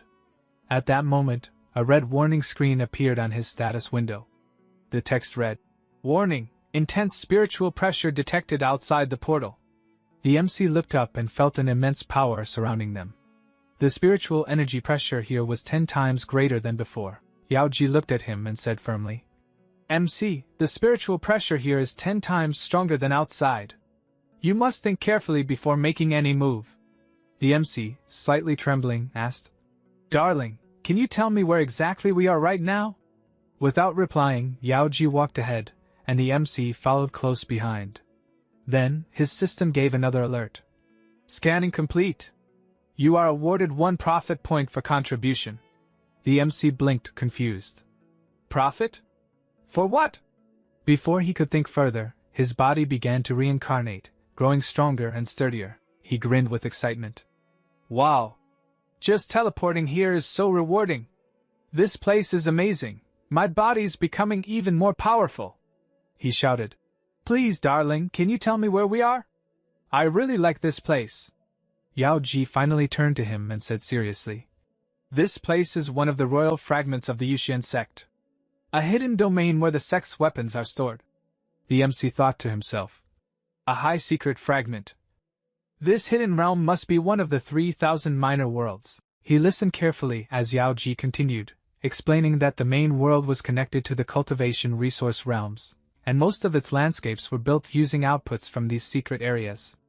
The MC concluded in his mind, "So every world has its opposite, its counterpart realm." Then he asked aloud, "Darling, can you tell me, this secret domain of our Yuxian sect, what exactly does it originate from?" Gripping her sword tightly, Yao Ji answered in a solemn voice, "The heavenly star treasure," she explained further. "Every 100 years, a heavenly star treasure is born within this secret area. If you can absorb its energy into your body, your bones and strength will become unimaginably tough. Your body condition will reach the top level, surpassing normal human limits." Hearing this, the MC was both astonished and thrilled. Just then, through the teleport portal behind them, the MC saw the big bear forcing its way inside the secret area. His eyes widened. The danger was now very close. He pointed and shouted, "Darling, look! That big bear, it's coming straight for us." Yao Ji replied calmly, "Don't worry about it. The spiritual energy here is too dense. It will take a long time for it to reach us. This energy itself repels monsters." The MC nodded and followed her deeper inside. Then Yao Ji said seriously, "One of the Yuxian sect's elders once unlocked a layer of this realm." She raised her hand, and a bright light shone from her palm. She looked at the MC and asked, "Do you want me to show you the true secret of this place? Are you ready to see it?" The MC quickly asked. "So you mean, beyond this, the spiritual energy pressure will be even greater?" As he turned around, he saw the big bear had already entered the portal. He panicked, but Yao Ji didn't even glance at it. She grabbed his hand and pulled him into another massive portal.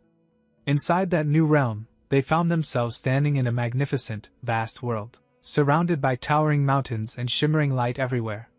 The MC status window automatically opened, displaying multiple screens with data about this secret domain. He thought to himself, "The spiritual energy here is unbelievably strong, and the pressure is incredibly intense. If I stay too long, I might not be able to recover my smart points."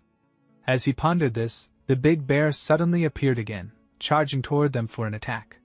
But out of nowhere, something slammed into the bear's stomach, creating a massive hole in it. The MC trembled in fear, while Yao Ji stayed completely calm. She said, "The spiritual pressure here is 1,000 times greater than the outside world.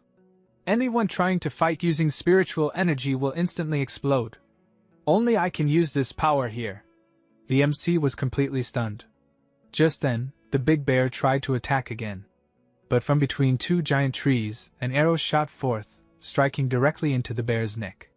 The big bear staggered backward and collapsed. The MC gasped in shock. "What was that? Where did that arrow come from?" He turned toward the direction it had been fired, trying to grasp what was happening. Then his eyes widened. In front of him stood 3 or 4 strange creatures, all staring straight at him and Yao Ji.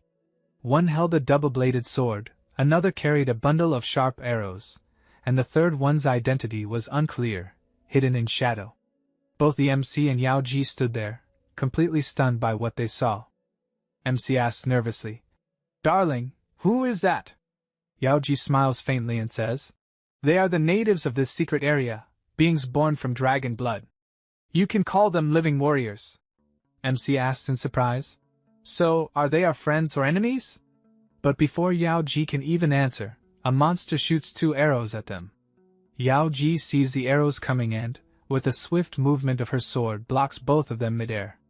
Then she leaps down the cliff at lightning speed and lands straight in the middle of the monster group. Her sword flashes once, slicing their bodies cleanly in half, but suddenly, one monster jumps back and narrowly avoids her strike. Yao Ji notices it immediately. That monster hurls its sword straight toward her. She spots the flying sword and counters it with her own.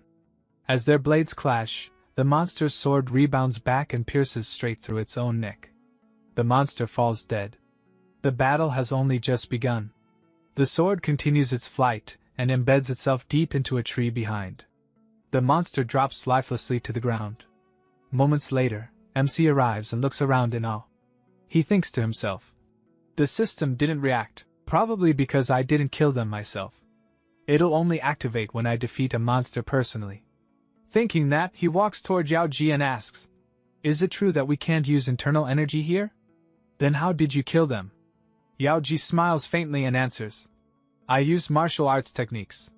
"Do you think becoming the leader of the ocean sect is that easy?" "To be a leader, one must not only master martial arts but also obtain the Heavenly Star technique, found only in the Sunim forest. So tell me, are you truly qualified to be Yoshin's leader?" Hearing her words, MC thinks to himself, "No wonder Yao Ji holds such authority in the sect, though not everyone accepts her as the true leader. I remember from her memories that her parents were killed by monsters when she was a child.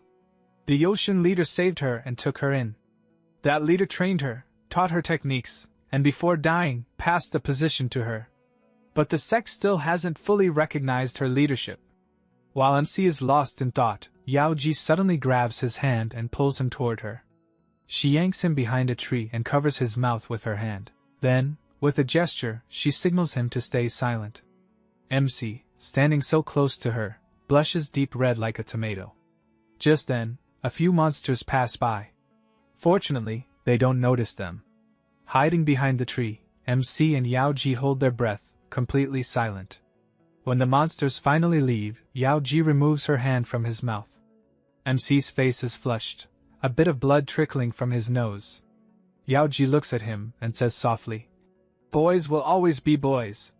Even at a time like this, you're thinking about romance. Idiot, this is a time of death." She sighs lightly and continues, "If you still want to leave, the teleport station is right there. You can go anytime." MC smiles and replies, "You underestimate me, darling. I also want to see." He pauses, then asks curiously, "What exactly is the Heavenly Star treasure?" Saying that, he calls out, "Mayo!" As soon as Mayo appears, it lets out a soft meow and jumps toward MC, then quickly spins around and starts hopping playfully around Yao Ji. Yao Ji smiles seeing it and says, "Even in this secret area, filled with such dense spiritual power, you can still summon your creature?" MC laughs and answers, "Of course. Mayo always follows me. Spiritual energy doesn't affect it at all, it stays with me to guide the path."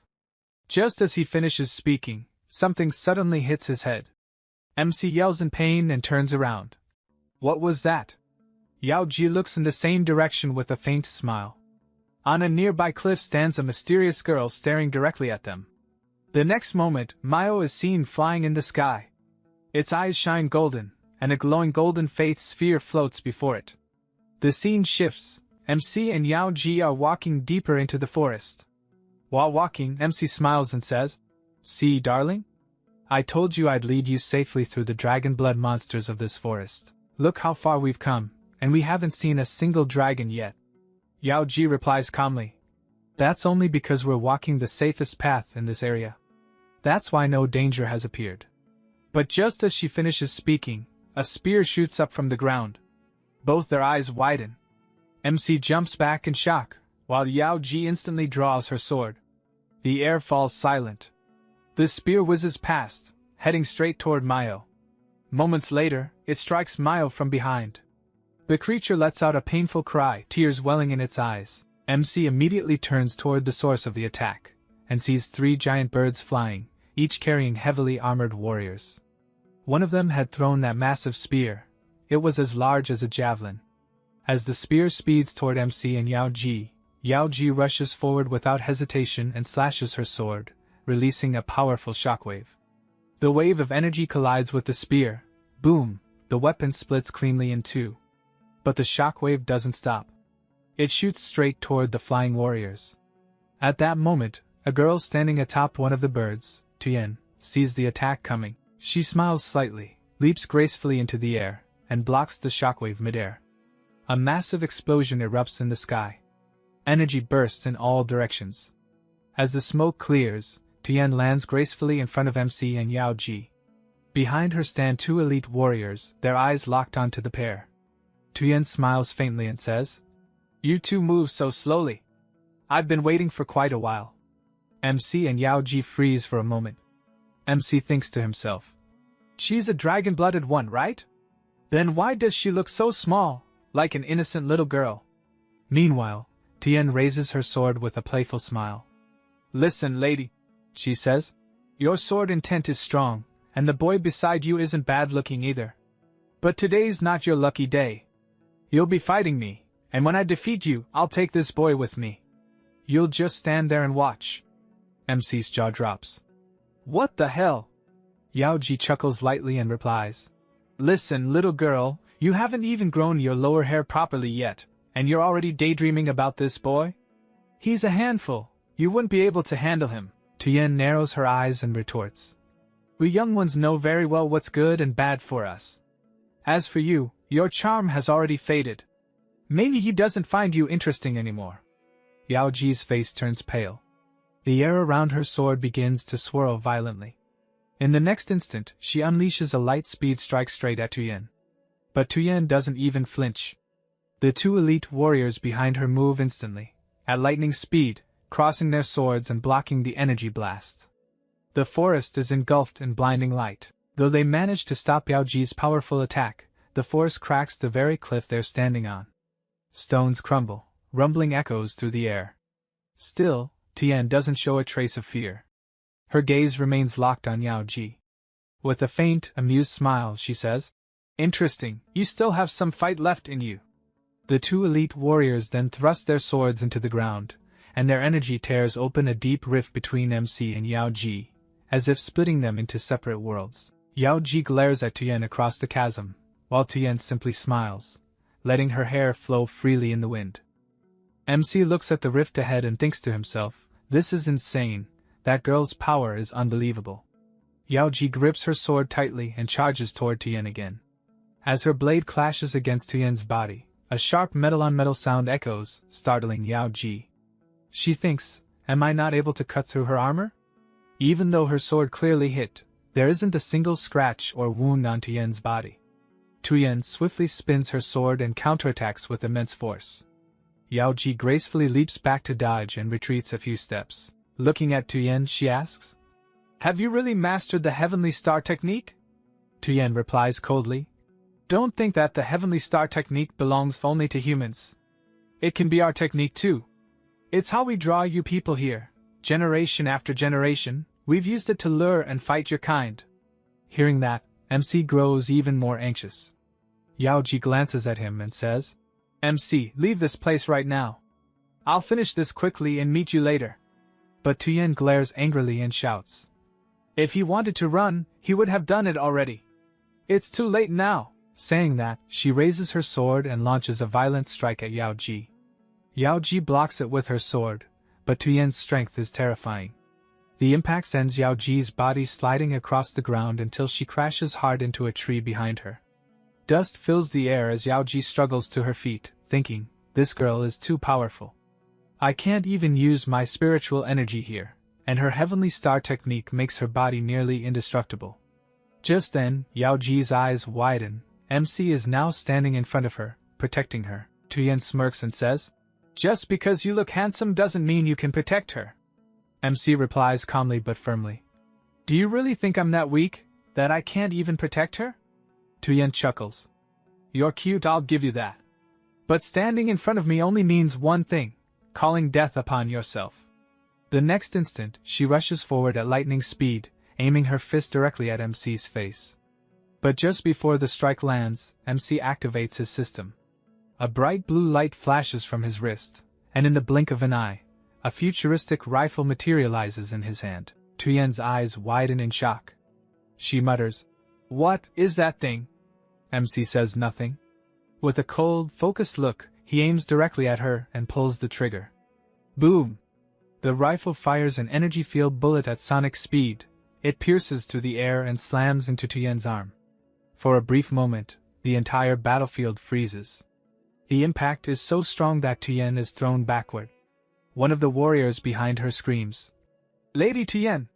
Through the smoke and swirling energy, Yao Ji watches in shock, thinking, this place is filled with heavy spiritual energy. MC may have martial skill, but what he just used, it's something completely different. She narrows her eyes and whispers, if I remember correctly, that girl Tuyen is a practitioner of the Heavenly Star treasure body, but she hasn't yet developed her full cultivation power. Maybe that's why MC's attack destabilized her. Tuyen stands up, clutching her injured shoulder. Her expression changes, shock replaced by fury. She glares at her subordinates and growls, what kind of weapon was that could wound my body? Then, burning with anger, she charges toward MC. MC reloads his sniper calmly, ready to fire again, but before he can pull the trigger, Tuyen appears in front of him and slices the rifle clean in half. I won't give you another chance to attack, she yells, slashing at him furiously. MC dodges swiftly and tosses a smoke grenade toward her. Tuyen cuts the grenade in two, but a moment later the pin pops, and thick smoke fills the air. MC uses the smoke as cover to retreat. Seeing this, Tuyen growls in rage and starts swinging her sword wildly. Her slashes are so powerful that the trees around them are sliced apart, dispersing the smoke. Let's see where you run now, she shouts, unleashing another devastating strike. Yao Ji, watching, gasps in disbelief, her eyes widening. Tuyen smirks and says, let's see how you block my crazy dragon sword energy. But to her surprise, MC survives the attack. He stands firm, glowing faintly with golden light, his golden body activated. Tuyen's eyes widen in pure astonishment. Even Yaoji stands frozen, thinking, how is this possible? There's heavy spiritual pressure here, yet he's still using energy, and he's alive? MC smiles calmly and says, your spiritual pressure doesn't affect me. Tuyen narrows her eyes. Alright then, let's see how strong your turtle shell really is. Can it withstand my full power? MC smirks, raising his weapon again. You're right, he says. My HP can't endure endless attacks. But who said I won't strike back? He fires again. Even without HP, my pistols still work. In the next scene, we see Tuyen blocking the incoming bullets with her sword, but each hit shakes her arms violently. The bullet's energy is too much even for her to deflect easily. Her guards, shocked by the sight, rush forward. One of them attacks MC, but at that exact moment, MC's golden body flares again. The warrior's sword lands squarely on MC's head, yet it doesn't leave a single mark. MC stands completely unharmed. MC pulls the sword out from his head and angry says, don't you know it's wrong to attack someone's face? You hit me right in the face. That's not acceptable. Then, furious, he starts firing. Blood is dripping from his nose. Tuyen, surprised, asks, can you really use refined chi here? MC replies, of course. If you don't believe me, try again. We see MC's golden body slowly deactivating, and Tuyen thinks to herself, there's something off about this person. Then Tuyen leaves her sword where it is, jumps onto her eagle birds, and flies away. MC just watches her go and calls after her. Wasn't that a big turn just now? Why are you running? Yaoji, watching them, says to MC, I think she was stunned by your ability to use refined chi. MC sheathes his sword, steps forward, and says, I'm brave. Is refined chi really that frightening? He thinks to himself, this knife looks valuable. I don't know if I can keep it or not. Yaoji tells him, the spiritual pressure here is the celestial barrier left over from the world's formation. No matter how high your cultivation level, there's almost no chance to disobey it, unless you become an immortal, a great chosen immortal, or an immortal beast that has already transformed under the law of heaven. MC touches the sword and murmurs, maybe I'm a little special. At that moment MC's system window pops up with a notification. He reads, scanning complete. Information collection on the remnants of FA, year on organism complete.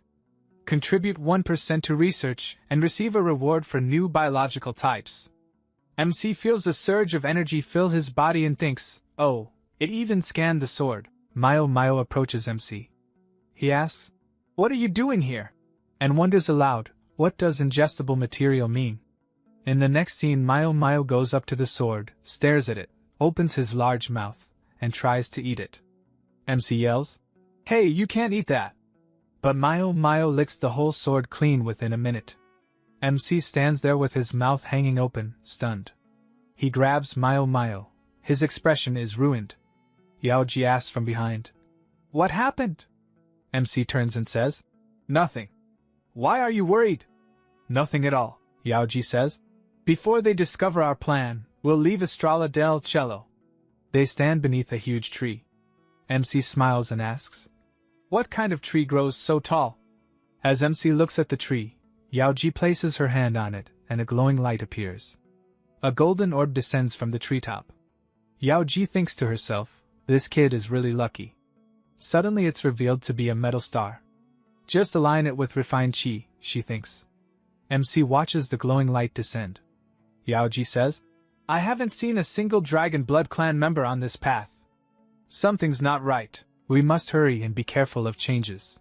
As the glowing light comes down, Yaoji grabs MC. He protests, wait, what are you doing? We see that only their clothes remain near the light. They step into the glowing orb naked. Yaoji hugs MC tightly and says, be brave. Lucky you, idiot. When Yaoji hugs MC, a large amount of energy flows into him. In the next scene torrents of energy are shown. Yaoji also receives energy. MC stands before her. Both of them float in the air. Then the stone layer on MC's body begins to crack. As it breaks, MC presses his hand to his chest and says, what is this? This disgusting feeling. Yaoji, dressing and looking back at MC, says, this is the impurity in your body's spiritual resistance. Without tempering your body with celestial stars, your life will stall at the first level of chi refinement. Your masculine cultivation roots will remain ordinary. But it's rare to be this weak in cases like yours. Yaoji smiles faintly and teases. Yeah, that fool has zero talent for anything. We see MC break off the entire stone layer from himself. He focuses and says, development doesn't depend only on roots. No matter how good the roots, one moment can change everything. He looks at his status window and, surprised, thinks, after body tempering, some attributes nearly doubled. But why no increase in intelligence? Only discrimination, perception upgraded.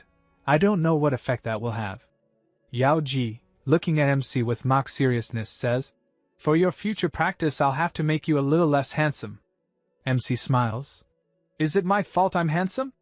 Yaoji teases. A handsome man only attracts bees and butterflies and stirs others' hearts.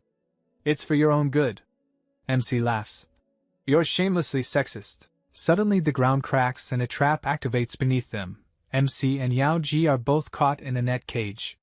Standing before them is a dragon blood Yaoji who, furious, points a finger and says, these are the lowly people who broke my celestial star treasure.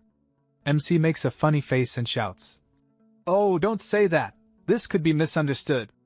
Dragon blood Yaoji snaps angrily. How dare you steal the celestial stars from my clan when my daughter saw you? Shoot them. As the arrows fly toward the cage, MC activates his golden body with refined chi, presses Yaoji to his chest, and covers her. The arrows strike but reflect and bounce back. MC thinks, the arrows aren't even sticking. Is this an effect of the second chi realm? Yaoji jumps and slashes at the cage with her sword, but not even a scratch appears. MC wonders aloud, is gas coming from the bones? And shouts, darling, something's wrong with these bones. Dragon blood Yaoji looks at MC and says, surrender quickly and you can still earn your bread. Otherwise, I have hundreds of ways to kill you. Tien, smiling, says, I want that handsome man. I'll take him away like a large bird. MC laughs. This girl never loses, no matter how hot she is. MC, angry, says, don't dream too far. And begins firing. Where bullets hit there are blasts and smoke everywhere. Tien, dragon blood Yaoji, and their guards hide behind a large rock. A grenade comes their way, they panic and it explodes where they stand. Dragon blood Yaoji screams in fury. Ring the bell and summon the spirits of sacrifice. I want the spirits of sacrifice to devour their souls. The scene shifts, and we see the same giant tree under which the MC and Yaoji are resting. Both of them look up in astonishment. Tuyen smiles and says, handsome man, surrender now. Then maybe I can help you beg for mercy. Otherwise, when the spirit of sacrifice of our clan arrives, you'll have only one path left. Your spiritual soul will be destroyed. Hearing this, Dragon Blood Queen looks toward her daughter and warns, don't be fooled. The sacrifice has already been placed upon the altar. The spiritual sacrifice won't let him go. We then see Yaoji looking upward. The MC glances around and asks her, darling, what are you talking about, this spiritual sacrifice? Yaoji explains to him. The sacrificial spirit is a power that protects our race. It manifests in the form of a powerful ancient beast. Just then, fierce winds begin to blow, and amidst them, a gigantic shadow appears, so enormous that everyone is left speechless. The MC stretches his hand forward and thinks to himself, what tremendous power. Then, just as suddenly, the wind stops, and everything turns calm again. They look up and see, on top of their cage, a small, cute bird sitting there. Yaoji and the MC stare at it. The MC frowns and says irritably, that big girl was incredible, and now she's a chicken? We see him holding the bird jokingly in his hands. The bird shouts angrily, fool! How dare you call the mighty king a chicken? Kneel and confess your sins now. Behind him, Yaoji stands completely blank, her wide eyes fixed only on the MC. The MC mimics the bird mockingly, saying, you're so old, and still dare call yourself a great king? Want me to bow before you and call you fairy? Kneel before this immortal, now, the bird screeches back. Even immortals and saints are nothing before this mighty king. I've lost count of how many have perished before me in the past. The MC grins and says to Yaoji, darling, this little chicken's not bad, Let's keep it as a pet. Hearing that, the bird becomes furious. Insolent fool! You think this king could ever become your pet? You're seeking death. It opens its beak and breathes purple flames at the MC. The MC immediately moves forward, shielding Yao Ji behind him. Right then, a notification pops up on his system window. A true Chi attack detected. System recharges plus 0.02 points. The MC is startled by the message. Purple flames whirl around him, and he thinks, this chicken's got some power, but how is its fire so cold? Even colder than the fire phoenix's flame. The bird, too, looks shocked and yells, Are you stupid? Don't you even know how to ignite your soul fire? The MC, angered, shouts back, Stinky chicken! You fool! Can't you see your fire has no effect on me? Turning to Yao Ji, he asks. Darling, is my soul burning right now? Somewhere, a mysterious voice explains to him. The fire of karma is the fire of hell. It burns by feeding on one's sins. Once it touches you, it's nearly impossible to escape. Yao Ji adds, Bad karma isn't just from evil deeds. Even evil thoughts can give birth to it. She continues gravely. When one faces this poisonous flame, even immortal Buddhas must retreat. The MC asks. But this fire doesn't look that terrible, right? I don't even feel much. The bird mocks him from above. Your brain's as dull as your senses. The MC's temper explodes. He punches the bird hard and roars. Stinky chicken! You idiot! Your whole family's a bunch of idiots. Want me to come up there and end you myself? Suddenly, the purple fire starts burning Yao Ji's body. The MC rushes to her, grabs her hand, and shouts, Darling! What's happening? How did the fire catch you? But the flames grow even stronger. The MC lets go, stepping back as the bird sits smugly atop the cage, yawning. Filthy fool, don't struggle. Just wait until I roast her golden and crispy. You might as well roast yourself for fun after that. Enraged, the MC fires at the bird. Stinky chicken! You dare to burn my fairy darling, I'll kill you! Bullets hit the bird. It screams and crashes to the ground, groaning in pain. Furious, it shouts, You dared attack this king? The MC points his gun at it and growls. Extinguish the fire now, or I'll turn you into a honeycomb. Next, we see the bird transform, growing gigantic like a creature straight out of Attack on Titan. The MC now looks like an ant in front of it. The bird roars. You dared threaten the king. You're asking for death. It punches the MC's face, then kicks him hard, sending him flying straight into a stone wall. The MC crashes down and mutters angrily. You disgusting, shameless chicken, don't even talk about martial ethics. The bird flies forward again, kicking at him. A fool like you dares talk of martial arts? The MC activates his golden body, shouting, Thousand Peaks Punch! And smashes a heavy blow into the bird's chest, sending it soaring into the air. The bird shrieks. How can you still use chi here? The MC jumps up and lands another powerful punch. I can use it. So what? The bird releases a violent aura, growling. You dared wound the king. Now this king is truly angry. It attacks with massive claws of energy, slashing toward him. The MC dodges and rushes forward, grabbing its throat. Naughty chicken, extinguish my darling fairy's fire right now, or I'll shoot you dead. The bird growls. I can only use karmic fire. It cannot be extinguished. The MC turns toward Yao Ji. What? It can't be put out. While he's distracted, the bird slips free and flies off, laughing. You fool! This is the law of Karma Avenue.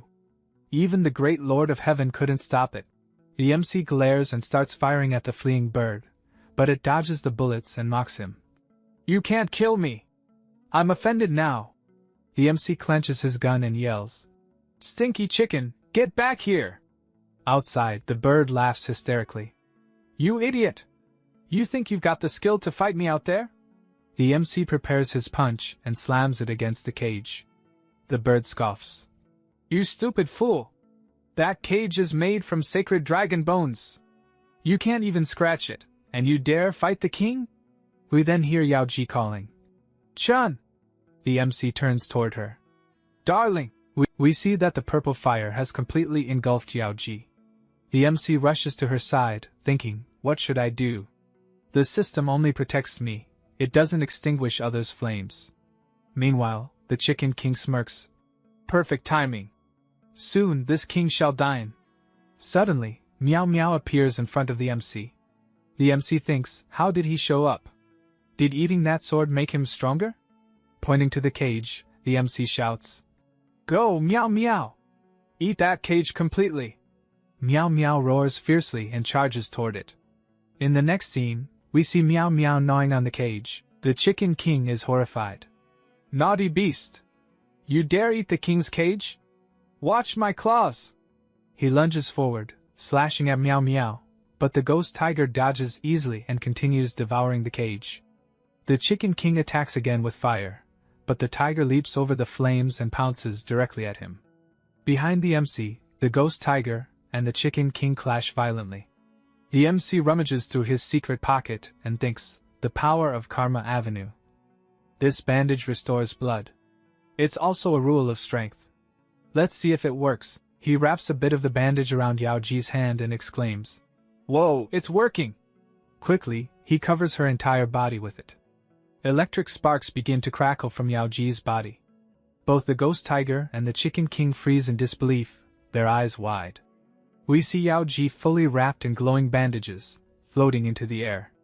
The MC blushes bright red like a tomato, blood trickling from his nose, pervert mode activated. He stammers, Darling, how can you use chi again? Yaoji looks at herself and says calmly, Seems the spiritual pressure here is protecting me. Sweat rolls down the Chicken King's face. Impossible! How can anyone use true essence here? This defies all science. Yaoji steps forward angrily, saying, So you wanted to eat me? Let's see who devours whom now. She charges at him. The Chicken King panics and tries to flee, but Yaoji's lightning strike shoots past the ghost tiger and hits the chicken's backside directly. Its tail bursts into flames as it screams, You dared burn the king's noble feathers! The king will never forgive this! The MC walks up behind Yaoji and mutters, Darling, is this chicken's bloodline really that weak? Yaoji mounts her flying sword and replies, That red bird is actually an ancient relic. Though its strength has degraded to the foundation building stage, if we use our true essence cultivation wisely, we can subdue this king. The beast's blood value is immeasurable. This time, we must capture it. The scene shifts. We see MC and Yaoji flying on their sword, while below them the Chicken King soars upward toward them. Then Yaoji raises her hand and attacks the Chicken King with her thunderstrike palm, and the bird crashes straight into the ground with a loud explosion. Smoke fills the entire area. Yaoji and MC descend, landing where the Chicken King had fallen. Yaoji looks around and says, So, he already escaped from here. We then see the ghost tiger, drooling hungrily. MC looks at it and says, If you can find him, I'll give you a good reward. The ghost tiger begins tracking the Chicken King's location. We see the Chicken King appear near a waterfall, and after reaching the pool below, he dives straight into the water and disappears. MC watches all this and thinks to himself, that little dragon-blooded chicken must be relying on this spiritual spring for self-healing. There's something special about that bird. Soon after, Yaoji and MC arrive at the same place. MC steps forward and says, Darling, that chicken is hiding here. Yaoji nods and replies, All right. At that moment, a notification pops up on MC's system window, and he thinks, Is this new pressure in the area normal? Meanwhile, Yaoji walks towards some stone minerals, examining them carefully. MC asks from behind, What exactly is that? Yaoji picks up one mineral stone and says, This is the raw ore of Taijingjing. Across the Great Mountains, there hasn't been a new mineral deposit discovered in nearly 1,000 years. MC smiles, claps his hands, and looks excitedly at the stone. Besides this, there's also Taishu Profound Stone and Tai Bai Ling Jin veins. So many mines, darling. Are we about to become rich? Just then, a loud voice booms from above, the Chicken King. Both of them look up as he shouts, You two little thieves! How dare you chase me into my own cave? The Reiki pressure here is normal.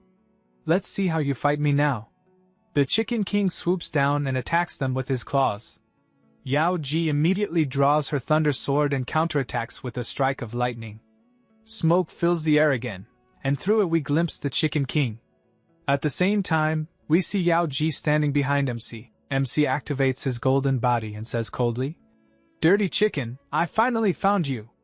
The Chicken King, furious, charges forward and roars, "How dare you insult this king, you filthy brat!" But before he can reach MC, the ghost tiger suddenly leaps from behind and grabs the Chicken King tightly. The Chicken King yells, "Who dares?" But before he can finish, we see a grenade in the ghost tiger's mouth, and it explodes. Both the Chicken King and the ghost tiger are caught in the blast. The Chicken King tumbles out of the explosion, covered in soot and fury, shouting, "You lowly, shameless little thief! You've truly humiliated me! Die!" Just then, MC pulls a frying pan out of his cigarette pocket and slams it right onto the Chicken King's face. The Chicken King crashes straight to the ground, lying there battered and broken. He looks up weakly and groans, "What kind of magical weapon is that?" MC rests the frying pan on his shoulder, grinning, and says, "A magical weapon forged by the rules of the road, indestructible and unbreakable. Dirty chicken, allow me to test it again." In the next scene, the battle between MC and the Chicken King begins in full swing. MC laughs and says, "Good luck, tonight's menu is roast chicken."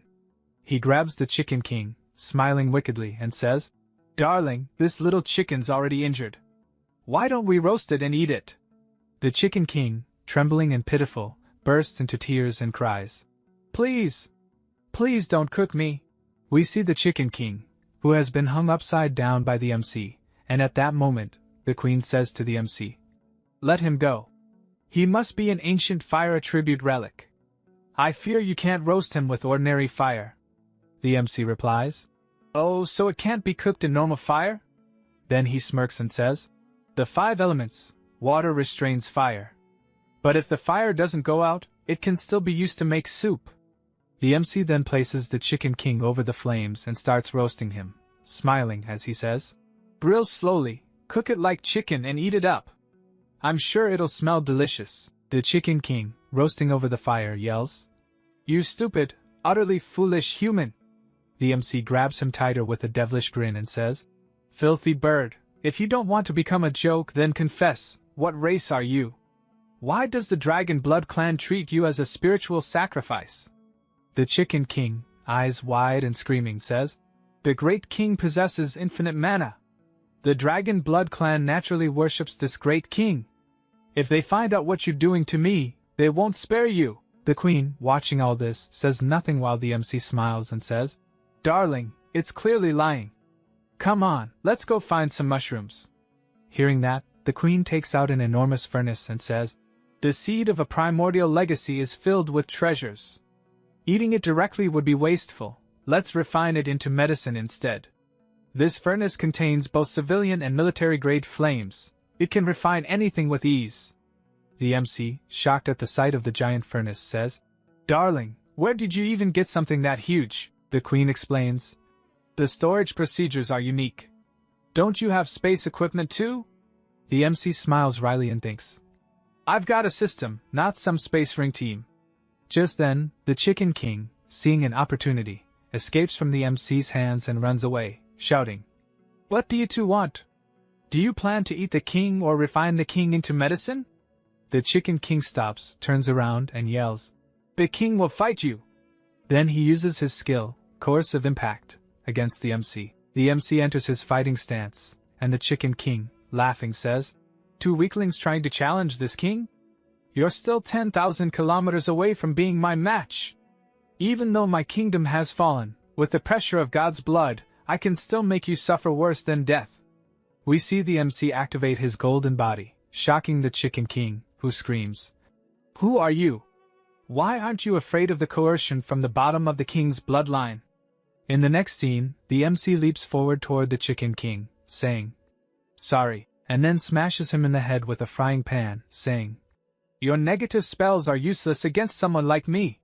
A while later, the Chicken King opens his eyes weakly, and we see the MC lift the lid of the furnace and start shoving the bird inside. The Chicken King, screaming, yells, "Hey! What are you doing? Let the king go right now." But the MC ignores him and says, "This is exactly what you said, right? We see a chain tied around the MC's arm, and another end of it bound around the Chicken King. When the Chicken King is inside the furnace, he screams, "Yuan-san! It's burning! I'm burning! Let me out! I'll tell the truth! I can't tell the truth!" The MC pulls him back out and says coldly, "Then talk." The Chicken King, trembling, begins, "I am of the Suzaka clan's bloodline. Thousands of years ago, your human Jiajin clan persecuted and killed me. My bloodline allows me to use true elemental spells equal to a human's foundation building stage. The Dragon Blood clan believed I possessed terrifying mana, so they worship me as a spiritual sacrifice."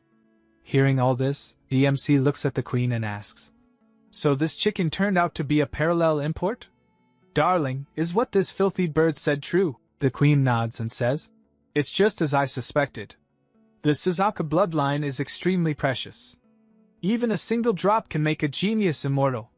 If we complete the refining process, I don't even know what kind of heaven-defying elixir we might obtain." The MC grins and says, "Then let's refine it." As the MC tries to push the Chicken King back into the furnace, the bird starts jumping around, screaming, "Don't refine me! Didn't you say you wanted me as a spiritual pet? Fine. I agree. Just let me out." The MC ignores him, shoving him inside again, saying, "You dirty little chicken, do you really think you're worthy of being my pet? Any last words? If not, I'll close the lid." The Chicken King, crying, says, Wait a minute! I know there's a great secret in this heavenly cave. Let me out, and I'll take you to the treasure left behind by the ancient growers thousands of years ago." Hearing that, the MC smirks, and we see the Queen glancing curiously at him. Then we see the Chicken King lead the MC and Queen into the secret cave he mentioned, saying, "The treasure is right here." The Queen, stepping forward, says, "Hurry up. We've already been in the secret realm for a full day. If Yaozu really attacked the mountain gate, the war must have already started." Behind her, the MC glares at the Chicken King and warns, "If you're lying, I'll roast you slowly for months." As they enter the secret realm, the Queen suddenly gasps, and we see massive stone statues surrounding an altar. The MC points and says, "Look, darling, there's even a delivery gate here." The Queen, standing before a statue, says, "Unfortunately, the spiritual pressure here is normal. It seems someone has already pioneered this place. The Yao Mountain Gate chiefs spent 10 generations and thousands of years investing here, yet couldn't stabilize the area's energy pressure. Whoever once lived here must have possessed power enough to reach the heavens." The Chicken King, still hanging upside down, says, "The king didn't lie. Let me go, I'll lead you to the real treasure." Hearing that, the MC grabs him and starts spinning him around, saying, "All you've found is a ruin, not a treasure. What's the rush?" As he spins, the Chicken King, dizzy, shouts, "You naughty little!" Then they see a large stick ahead. The MC, glaring, yells, "This junk? Is this the treasure you were talking about? Do you want to die?" The Chicken King, also furious, shouts, "This is no ordinary stick. It's a heavenly magic weapon. The banished immortal who once pursued me used this very weapon to suppress me." The MC, releasing the Chicken King, asks, "What's a heavenly soldier?" The Chicken King answers proudly, "Did your master never teach you? Magic weapons are divided into 4 ranks, heaven, earth, black, and yellow, with heaven being the highest. Among them, the most extraordinary are called divine weapons." The MC then asks, "If it's that powerful, why don't you use it yourself?" The Chicken King, puffing up, says, "The king disdains such crude objects." The MC, smirking, says, "Or maybe your kingdom has fallen so badly you can't even break its seal crystal?" The Chicken King, fuming, shouts, "Nonsense! The great King Yang Mingxun's martial arts are limitless. If he hadn't been injured, even mountain peaks would melt before him." Then the Queen strikes the stick with her thunder palm, and both MC and Chicken King leap away as the stone tablet begins to glow brightly. The MC shields his eyes from the blinding light and says, "What the? It can't be cut at all." The Queen looks at him silently while the MC summons his ghost tiger and commands, "Go, ghosty tiger. Bite through that crystal layer." The ghost tiger approaches but is instantly jolted by energy and flies back into the MC's arms, whimpering. Seeing this, the Queen says, This crystal's restriction can't be broken by brute force. The MC, fuming, grabs the Chicken King by the neck and shouts, "You filthy bird! Don't you love us anymore? You call something you can't touch a treasure?" The Chicken King, flapping desperately, says, "I have an idea. First, take out your magic weapon." The MC pulls out his frying pan and says, "This one?" The Chicken King rolls his eyes and says, "No, the one that can shoot arrows." So the MC pulls out his sniper gun from the system. The Chicken King, sitting on top of it, says, "Your magic weapon is powerful, but the arrow material is too weak. If you can replace it with something better, breaking that forbidden crystal won't be impossible." The MC's eyes light up as he thinks. In this world, cultivators have high defense, and ordinary bullets can't even scratch them. But if I replace the bullet with a special warhead, one that pierces, bleeds, and spreads poison, wouldn't it be invincible? Then the MC asks the Chicken King, "Tell me, where can I find better material?" The Chicken King, perched on the sniper rifle and grinning, replies, "You already have the swallowing tiger, a rare beast. Why worry about materials?" We see that the ghost tiger is still crying, and the MC looks at him and says, "Devouring tiger, are you talking about your race?" Then we see the queen, who also looks at the ghost tiger and says, "Is that truly the devouring tiger?" And the Chicken King, sitting on top of the sniper gun, says proudly, "Of course. The king never makes mistakes." The MC looks at the queen and asks, "Darling, what is a devouring tiger?" The queen and the MC both stare at the ghost tiger as she explains. The devouring tiger is an ancient spirit beast that feeds on minerals or the remains of other spirit beasts. When it consumes extremely rare minerals like tanijingjing, it refines them into pure metal within its body, metal so precious its value is beyond measure. We see the ghost tiger sweating heavily. Then he suddenly bolts away and hides behind a rock. Seeing this, the MC frowns and says, "Hey, what are you doing?" The MC and the queen both make confused faces and say, "What did you just do?" When the MC, the queen, and the Chicken King move closer, they find that everything the ghost tiger had eaten earlier has now been refined and excreted. The MC looks shocked and asks the queen, "Wait, so this material was refined inside him and then expelled?" The queen, also making a disgusted face, says, "Of course. How else?" She picks up the material and explains, "This is top-grade dragon gold. It seems it was refined after digesting the keel bones." The Chicken King looks at the shining metal and laughs, saying, "Dragon gold, sharp and indestructible. Your luck is truly remarkable." The queen asks the Chicken King, "How much dragon gold is needed to make arrows?" The Chicken King raises a finger and says, "Just one piece is enough." The queen hands one small piece to the MC and says, "This piece is yours."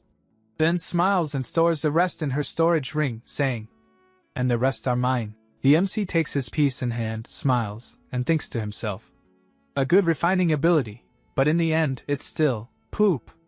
The Chicken King lifts the material into the air with his purple fire and says, "I originally wanted to refine the eye jingjing or into arrows, but using dragon gold is even better." After refining it, he hands the finished piece to the MC. The MC loads the dragon gold bullet into his magazine, fits it into the gun, reloads, aims carefully, and fires. The bullet flies straight into the barrier, and a massive explosion follows. The MC watches the blast and thinks, "This bullet is insanely powerful." He looks toward the queen. The queen says calmly, "Your attack, even with a mid-stage gene and cultivation base, cannot be stopped by normal defenses. In the future, if anyone dares underestimate your dual-core cultivation, they'll suffer a heavy loss." The MC folds his hands with a pitiful face and says, "Darling, please give me a few more pieces. I'll make more bullets for protection." The queen gives him a smug smile and says, "No way. All the dragon gold is mine. You already have the sky-devouring tiger, don't you? Just train slowly." The MC protests, "But the dragon gold was refined by my tiger. Can't you at least give me half?" The queen says firmly, "If I say no, then it's no." Meanwhile, we see the Chicken King holding a small piece of the material in his claws, laughing slyly to himself, thinking, "These idiots don't even know I diluted the dragon gold with impurities." Then the queen, MC, and Chicken King all look toward the glowing barrier. Seeing it shine brighter, the MC says in confusion. Why isn't it breaking? He grabs the Chicken King and squeezes him, shouting. Didn't you say Dragon Gold could break the barrier? Why isn't it working? The Chicken King sweats nervously and says, Impossible! By my calculations, this barrier shouldn't be unbreakable. Suddenly, cracks begin to appear across the ground near the barrier. The MC panics and quickly backs away. The Chicken King yells, See? I told you it works. The MC, still holding him, snaps, You dumb chicken. This thing weighs 10 tons. The Queen then says, Since it's not opening fully, leave it here for now. Let's return to the mountain gate first, deal with the monster race, and we'll come back later when there's a chance. The MC glances at the barrier and mutters, This looks like a tail. Then he takes out his frying pan from his secret pocket, raises it high, and strikes the barrier hard. With a loud clang, the barrier shatters, and the stick inside begins to glow. The Queen and Chicken King both stare in shock. The MC stands near the glowing stick and thinks, Lingyang. I think I've heard that name somewhere. As he approaches it, he says, Why is it so small?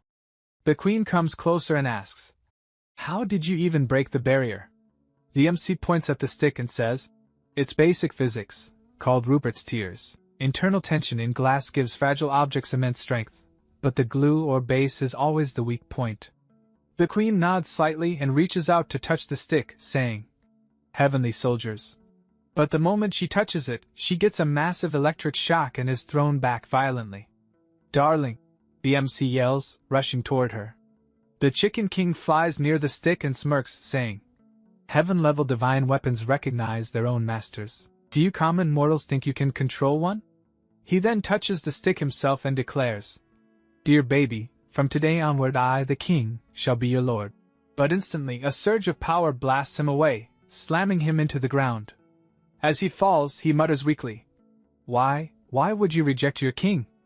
Then we see the MC's system begin scanning the stick. The MC thinks, It can be scanned? It must be an important rules-based tool. Suddenly a system notification appears, Important rule item detected. Main mission unlocked. At the top of the world. Objective, gather sufficient world information, including biological specimens, spatial data, and rare items. Reward, upon reaching 100% mission contribution, you can launch a world shuttle and return to your home world. Current completion 5%. The MC, now serious, thinks, so the main quest finally unlocked. All that data the system gathered before. It was for this mission.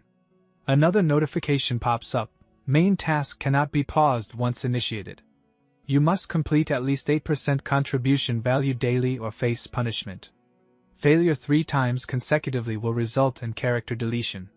The MC frowns and thinks, if I fail, I'll be deleted? Damn ghost system. Every time it wants data, it throws me into bloody battles. Does that mean I need to upgrade to fixed PK level soon? He reaches toward the stick, thinking, if this task requires it, I have no choice but to accept it. As he grabs the stick, a golden aura bursts out, forming a swirling tornado around him. The Queen, seeing this, shouts, Let go! That magic weapon will burn you alive! But the MC's golden body activates, and he thinks, the Lingyang stick, recognized by my system. It must be crucial. I have to claim it. The golden aura spirals violently. The Chicken King watches nervously, then, boom, a massive explosion erupts. The Chicken King yells, Stupid fool! You deserve it for being so greedy! When the dust settles, we see the MC has been thrown across the ground, landing near the Queen. The Queen stands up slowly, looking ahead, and gasps in shock. Because now, the Lingyang stick is being held by someone else, its true owner. The Chicken King's eyes widen as he thinks that's him. His avatar remains sealed for 10,000 years without dispersing. The Queen also stares and thinks, how is this possible?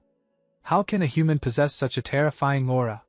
The MC struggles to his feet and asks, Hey, who are you? Then he frowns and adds, Do you even know that whoever comes late comes last? Why are you holding my cane? The white-haired man glares sharply at him and attacks with the stick. Seeing the strike coming, the MC thinks, this isn't good. He commands his system, activating all his equipment, instantly equipping a level 3 vest. He raises his frying pan just in time. The blow lands with a deafening clang. The attack is blocked, but the impact sends the MC flying backward, crashing into a boulder. The queen's eyes blaze with fury. "Charon!" she cries. Her thunder aura erupts, and she unleashes her thunder strike at the white-haired man. But the man shifts the stick into the form of a shield, which absorbs her lightning completely. The queen looks stunned as the absorbed energy rebounds, smashing into her. Blood bursts from her lips. The white-haired man says coldly, "So weak, and you dare dream of my Lingyang stick?" The MC then hurls 2 grenades, a smoke bomb, and a flash bomb toward him. The man frowns, thinking, what in the heavens is this nonsense? But before he can react, boom, a blinding blast engulfs the area. When the smoke clears, he stands unharmed.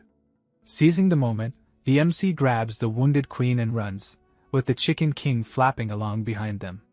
As they flee, the MC shouts angrily at the Chicken King. "You filthy chicken! You didn't know that guy's clone was sealed in glass too? You tricked us!" The Chicken King screeches back. "You idiot! How was I supposed to know his clone was also sealed in the crystal? He's the one who chased me into this small world 10,000 years ago. I barely escaped back then, what could I have done?" The MC, running toward the cave's exit, growls, "Once this is over, I'll settle the score with you." When they come out of the cave, that man also breaks the cave open and appears right in front of them. Seeing this, the MC activates his golden body, and while carrying the queen on his shoulder, he thinks to himself, "No, I can't stop him." The MC leaps forward, rushing toward the white-haired man, pulls out his frying pan, and tries to attack him. But the man forms a hand from his stick and grabs the MC. Seeing this, the white-haired man says coldly, "Useless tricks." While the man's stick is still holding the MC shouts, "Ghost Tiger, come out!" Immediately, Ghost Tiger appears and jumps onto the white-haired man's head, biting into his hair. The man panics and tries to pull Ghost Tiger off his head, but the MC seizes the chance to escape. As he runs, he shouts, "Split up and run!"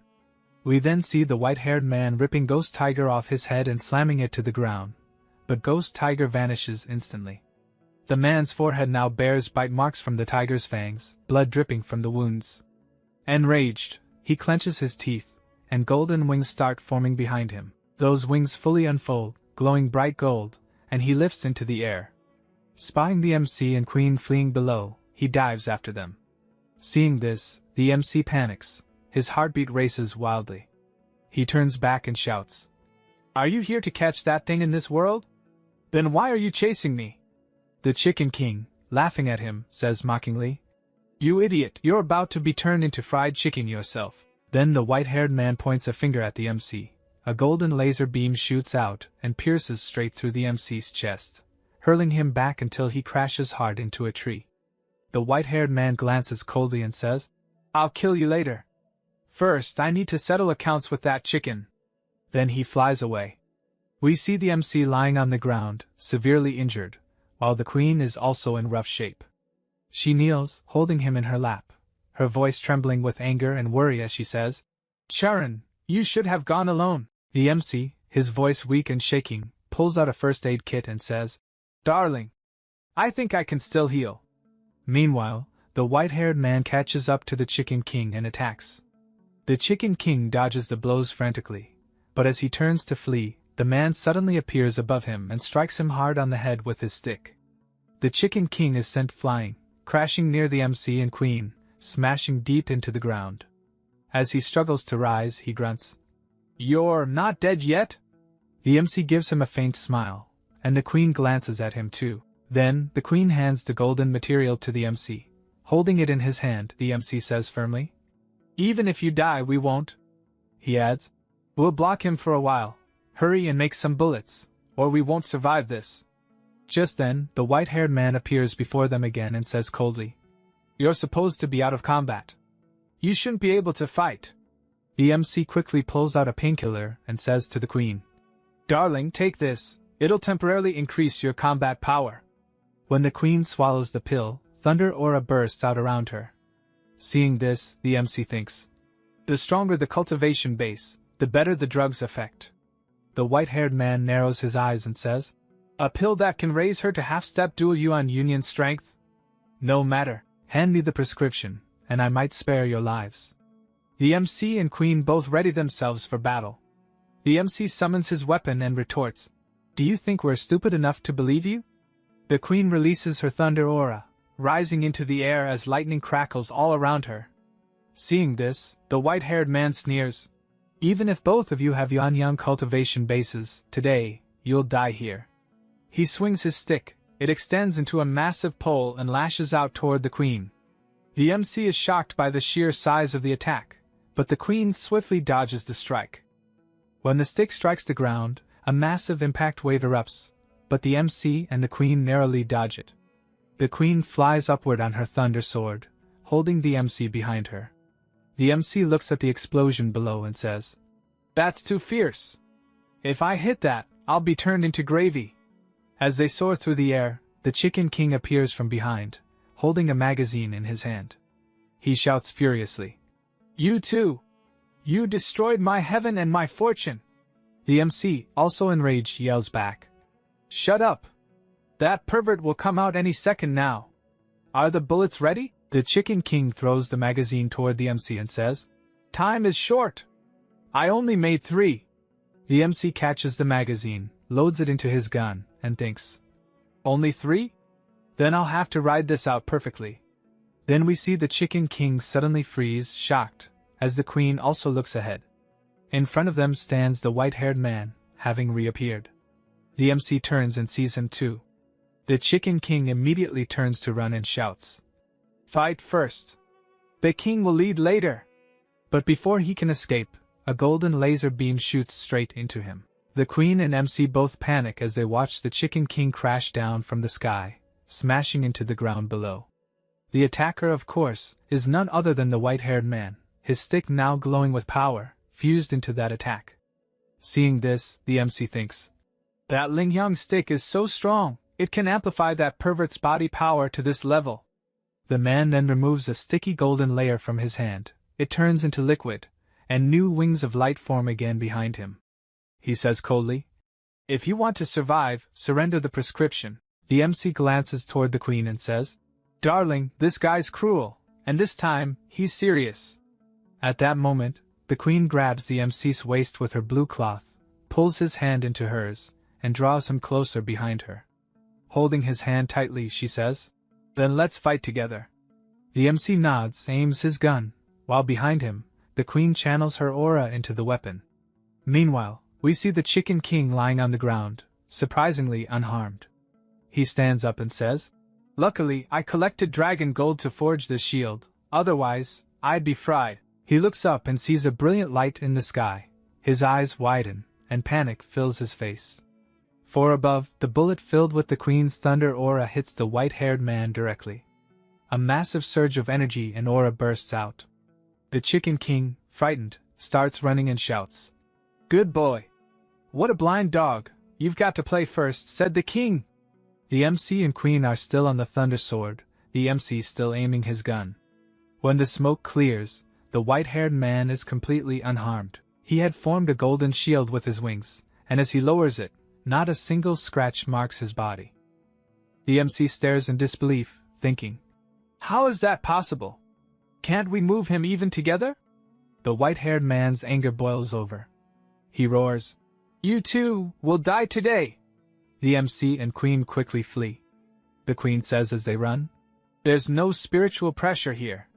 We can't beat him. Let's retreat and make a plan." In the next scene, they fly out of the barrier. The MC asks, "Darling, do you think that pervert fears the spiritual pressure outside?" The Queen replies, "Unless he's truly the Luo Jingjian, ignoring Ryatsu is impossible." As they escape, a flaming arrow comes toward them. The Queen strikes it down with her thunder strike, exploding in midair.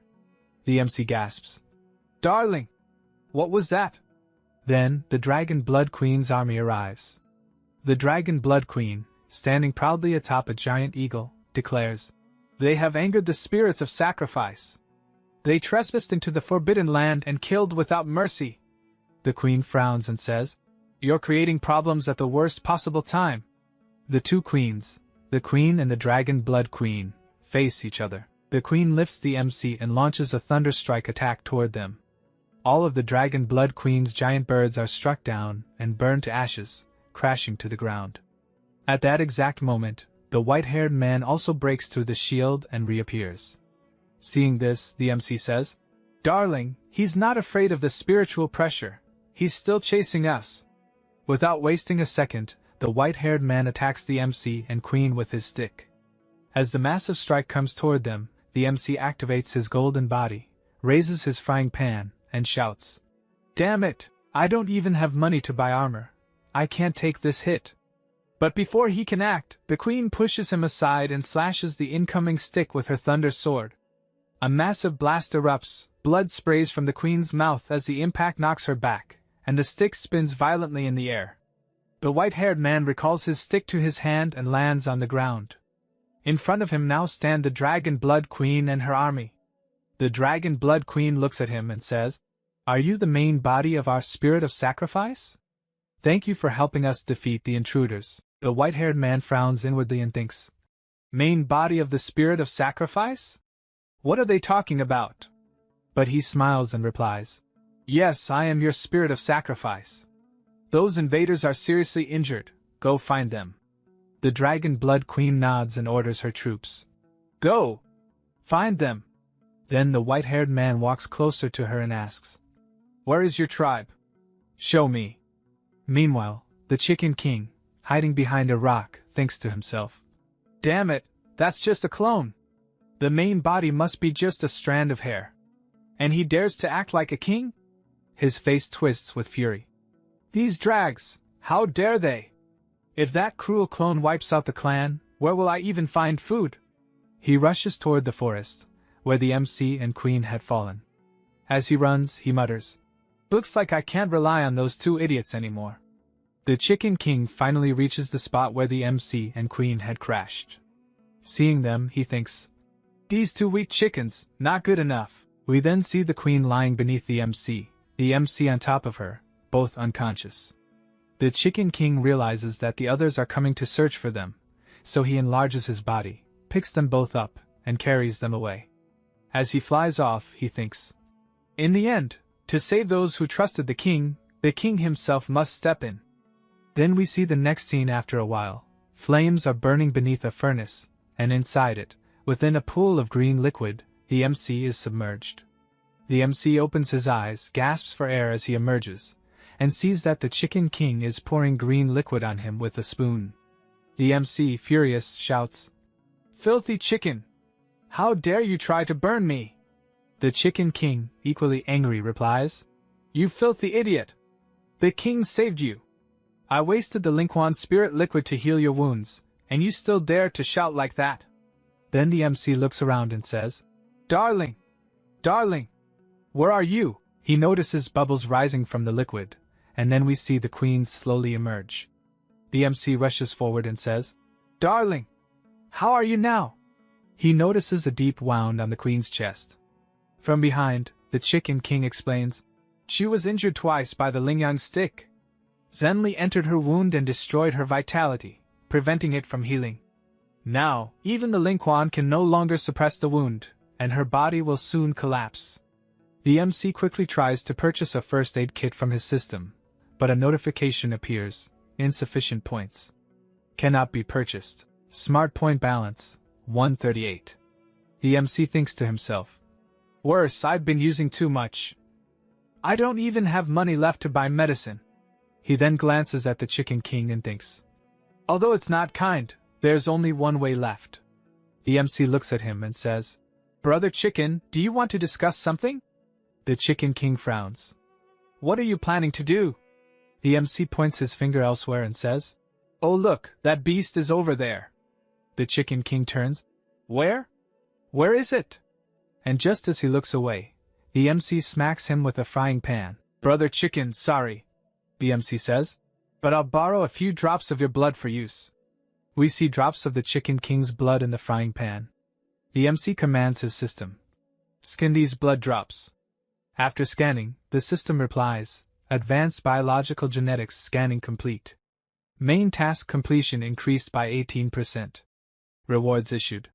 The MC feels power surging through him, as new notifications pop up. Skill cooldown reset. Plus 20 spirit points. Airdrop supply X1. The MC blinks. Airdrop supply? Is that a chicken-eating airdrop? Meanwhile, the furious Chicken King charges toward him, shouting, "Damn! How dare you attack the king? The king will fight you!" But as the Chicken King reaches him, the MC suddenly pulls out a bottle of painkillers. The Chicken King halts immediately. The MC says, "Brother Chicken, if I apologize sincerely, this is for you." The Chicken King takes the bottle and sighs. "Seeing your sincere apology, the king will not stoop to your level." Then the MC goes to the queen with some bandages. He says, "It's okay now. That minute of ego was really scary." The queen tries to meditate, and the MC gazes at her, whispering, "Truly, you're a fairy." At that moment, the Chicken King, sitting on his shoulder, says, "This time it's over. Even your great elixirs can't contain the immortality power. How will you deal with the banishment mark?" The queen opens one eye and suddenly strikes the Chicken King with a thunder strike. The Chicken King is blasted out of the furnace. The queen then forms a thunder barrier around it. The MC asks, "Fairy darling, what are you doing?" The queen stands up and says, "I have a way to dissolve the immortal power, but I need your help." The MC looks at her and says, "Help? How can I help you?" Then we see the queen. She has taken off all her clothes and suddenly kisses the MC. The MC's face turns red like a tomato, eyes wide in shock. The queen kisses him again and drags him into the green liquid. Bubbles rise as we see the queen riding on top of him, enjoying herself. In another shot, while sitting atop the MC, she says with a smile, "Follow the spiritual practice I just taught you. Help me fight the immortality power." She kisses him again, and the MC says, "Okay." Outside, we see the Chicken King staring at the furnace, thinking, "Those two mother ****airs, they're doing that now? Star." He flies away muttering, "Damn it, I'm too lazy to deal with you. I'll go check on that clone situation first." Next, we see the queen smiling, clearly satisfied. She adjusts her clothes, while behind her, the MC lies in the green liquid, completely drained. The queen really sucked him dry. The poor MC looks miserable. The MC thinks, "What kind of ghost cultivation technique is this? It clearly absorbed my energy. My blood bar's empty." Then the queen steps on the MC's head, pushing him back into the green liquid. She says, "Don't pretend to be dead. Get up quickly. We have to reach the mountain gate as soon as possible." The MC rises from the liquid, smiling helplessly, and behind him, the queen also smiles. The MC mutters, "After healing your wound, you stepped on my face again without mercy. I'm really just a tool man." Then we see a special plane from PUBG and Free Fire sent just for the MC's airdrop. The MC looks up thinking, "Looks like my airdrop has arrived." The queen looks up too. A faint sound echoes from the sky. The MC thinks, "Seems like only I can see this plane." The plane drops the airdrop and disappears. The drop heads straight toward the MC's location. As it lands, the MC moves closer, thinking, "I wonder what's inside this airdrop." The crate opens, and it's none other than an AWM sniper rifle. The MC's eyes gleam with joy. He picks it up and thinks, "It must be combined with dragon bullets. I wonder how powerful it'll be." While the MC inspects the sniper, the queen approaches and says, "Is this your new magic weapon? Why haven't I seen it before?" The MC grins. "Look, darling, this is called an AWM. My new weapon." Just then, the Chicken King flies in and says, "Do you two still have time to chat? Hurry! Something's happened." When they reach the scene, the Chicken King exclaims, "No, we're too late."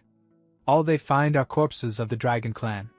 Now, the Dragon Blood Queen and the Immortal stand face to face, ready for battle.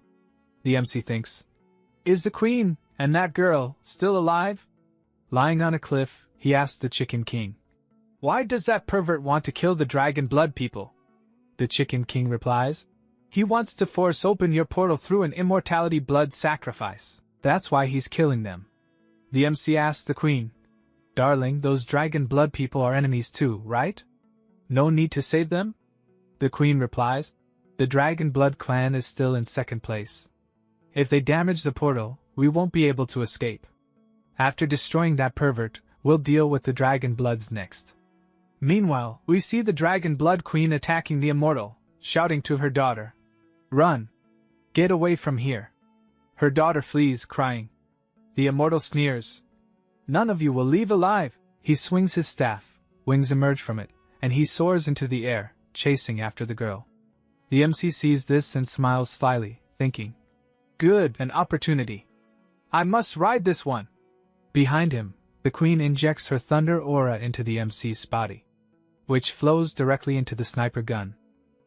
And we see the MC take aim at the Immortal's head and fire. The Immortal strides up in front of Toyin and snarls. Whose daughter are you? Why are you meddling with the Dragon Blood clan? Toyin watches the Immortal and thinks to herself about the spiritual energy. The bullet the MC fired strikes the Immortal dead on.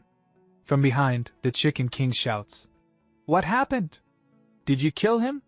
Next scene, the Immortal uses his wings as a shield to protect himself, but the bullet pierces straight through that shield, wounding him. The wings melt and drip like liquid. We see Toyin collapsed on the ground. The liquid is converted into the stick. The MC says, he's injured. And the Queen replies, let's finish him while he's hurt. The King, the Queen and the MC press their attack. We see where the bullet struck the Immortal's shoulder. The King slams forward with his purple fire.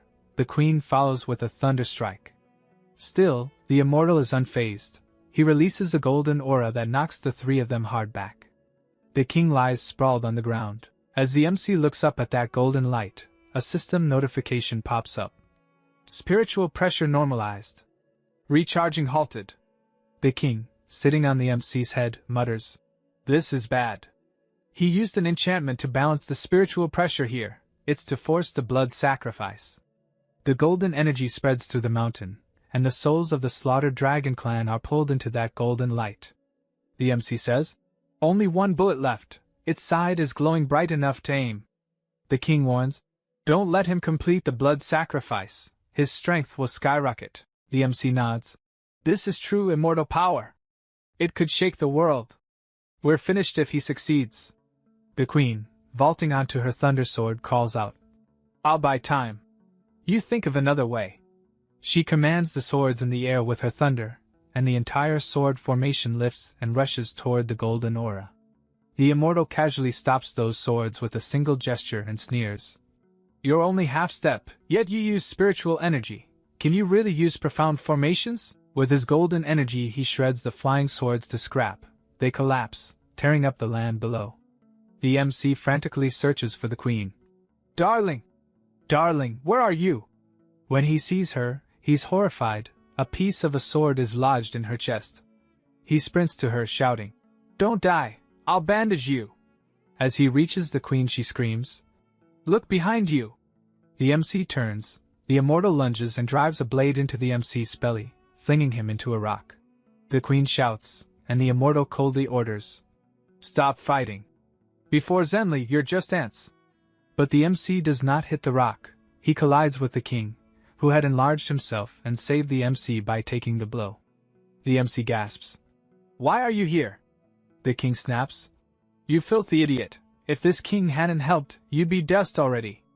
The King injects his purple fire into a dragon gold bullet and hands it to the MC. This new weapon was just created from dragon gold and karma fire, he says. The MC holds the dragon gold bullet and frets. The target's center is so tiny. How will I hit it? The King shrinks back to normal size. The King is down. Now it's one chance, life or death. You decide. The MC pulls out an adrenaline syringe. I won't let you be lazy. He injects it into the King's backside. The King screams, then the MC urges. Get up, it's not over yet. Scene shifts to the Immortal trying to open the portal. He looks at the Queen and taunts. You can use that sword formation here. You should be able to open this portal, right? The Queen shakes her head. Never. The Immortal presses a fingertip to the chunk of sword lodged in the Queen's chest. Blood spills from her mouth. Open the portal and I'll give you a quick death, he orders. The Queen snaps, furious, and releases thunder. A mere man can't order me around. She attacks, But he stops her with a single finger and sneers. How disgusting. It seems the outside world has become interesting in the past 10,000 years. When the immortal sees the MC approaching, the MC shouts, "Oh, you fool! Get away from my darling!" The MC advances, sniper in hand. The immortal grabs the queen in a bear hug and says, "Immortal darling, do you know what it means to be immortal?" The MC retorts, "That's just rhetoric. Whether clone or not makes no difference. You're strange.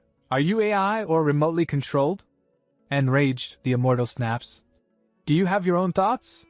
He calls his Lingyang stick to him. It flies back into his hand. The MC thinks, is that it? Will she dare to grab the stick? Then Toyin steps forward with the stick and cries, "Return life to my people!" reaching out and taking hold of the weapon. But the immortal grabs the stick in his hand and begins spinning it. He looks at Tuyen and says, "Let it go." Meanwhile, we see the MC aiming with his gun, thinking to himself, this dragon girl is really reckless. Looks like I'll have to start the plan earlier than scheduled. The MC takes aim at the immortal's head and fires a bullet. The bullet flies straight and strikes the immortal, but he blocks the attack. We see Tuyen thrown backward by the shockwave, crashing to the ground. The MC, watching this, thinks, how did he block that? We see Tuyen, her body wrapped in purple fire, while the immortal stands unfazed, having blocked the attack with his stick. Tuyen charges forward, trying to strike him again, but the immortal suddenly grabs her by the neck, lifts her off the ground, and chokes her midair. Then he swings his stick like a rope, ensnaring the MC and yanking him closer. Smiling coldly, the immortal says, "Play with fire, and burn yourself. You don't need karma, I can purify you right now." Still holding Tuyen by the throat, he turns her toward the MC, and the purple flames spread toward the MC's body. Seeing this, the MC thinks, damn it. I got tangled with a spiritual sun stick. The system couldn't make me immune to this flame. The purple fire engulfs him as well. The MC shouts, "You damn bastard immortal!" But then, the same purple fire ignites on the immortal himself. The MC somehow manages to break free, and the stick slips out of the immortal's hand. The MC falls backward, hitting the ground. The king, picking up the MC's gun, mutters, "What a pity, it fell." The immortal starts walking toward the MC, but the MC quickly pulls out his Desert Eagle, aims at the immortal's head, and fires. The immortal grabs the barrel of the gun with his hand, but the MC lowers his aim and shoots him in the stomach instead, making the immortal howl in pain. In retaliation, the immortal thrusts his stick straight into the MC's chest, the weapon piercing clean through his body. The queen, horrified, cries out, "Charan!" The immortal snarls back, "Your spirit Chong Chong was prepared long ago. If you wish to strike at my life door, you still need 10,000 more years of cultivation." The MC, clutching the stick impaled through him, smirks and says, "Who said my goal was your life door?" Just then, a system notification pops up. Increase in spiritual pressure detected. System recharge initiated. The immortal looks down at his stomach, shocked. His artifact shatters. He says in disbelief, "I merely confirmed it. You're not the one maintaining the spiritual balance of this world." The king walks up to the MC and says, "Otherwise, when you used the blood sacrifice, you wouldn't have needed to expand the first 4 seals. The magic weapon above you, the bronze mirror, cannot hide from the king's eyes." The MC takes the gun from the king and says, "That's why our goal from the very beginning was your magic weapon. Without it you, a clone of the banished immortal, can't even survive under spiritual pressure." Then the MC points his gun at the immortal's head. The immortal screams, "My strength, it's less than 1,000th of my real body. After my death, he'll know everything you've done. One day, I'll find you." The MC smiles and replies, "Come on, I'm still missing a few contribution points." Then he pulls the trigger, a point-blank headshot. System notification. Main task progress increased by 27% after killing the Super Life clone. Rewards obtained. Confidential center system unlocked. In front of the MC, another window opens, one filled with countless weapons that he can buy. He looks at it and thinks, "This store has so many categories. Daily necessities can even be bought online." Then another message pops up. "What is this exchange for?" He clicks on the window, and another screen opens. A smile appears on his face as he wonders. Can smart points be redeemed directly? The system replies. The incomplete magic weapon can be exchanged for 20 spiritual points. Then it shows yes. Or no. The MC thinks excitedly. Great! I can finally stop worrying about points. Meanwhile, the queen stands there in an injured state. The MC looks at her and says gently, Darling, wait a minute, I'll give you the medicine. He starts purchasing medicine for her. He can choose foods for the blood-restoring medicine, and finally, I can eat something serious.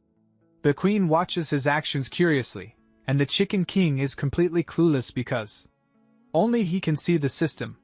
The Chicken King asks the queen, What is your symptom? Do you do it often? The queen replies, I don't know what the illness is. Maybe the brain isn't well. Then the MC buys a cake from the system and says, Darling, try this. It can recover blood. No, it can cure you. The queen and the Chicken King stare at the cake in surprise. The queen doesn't think much and takes a bite. The moment she eats it, her wounds start to heal, and she is stunned by the taste.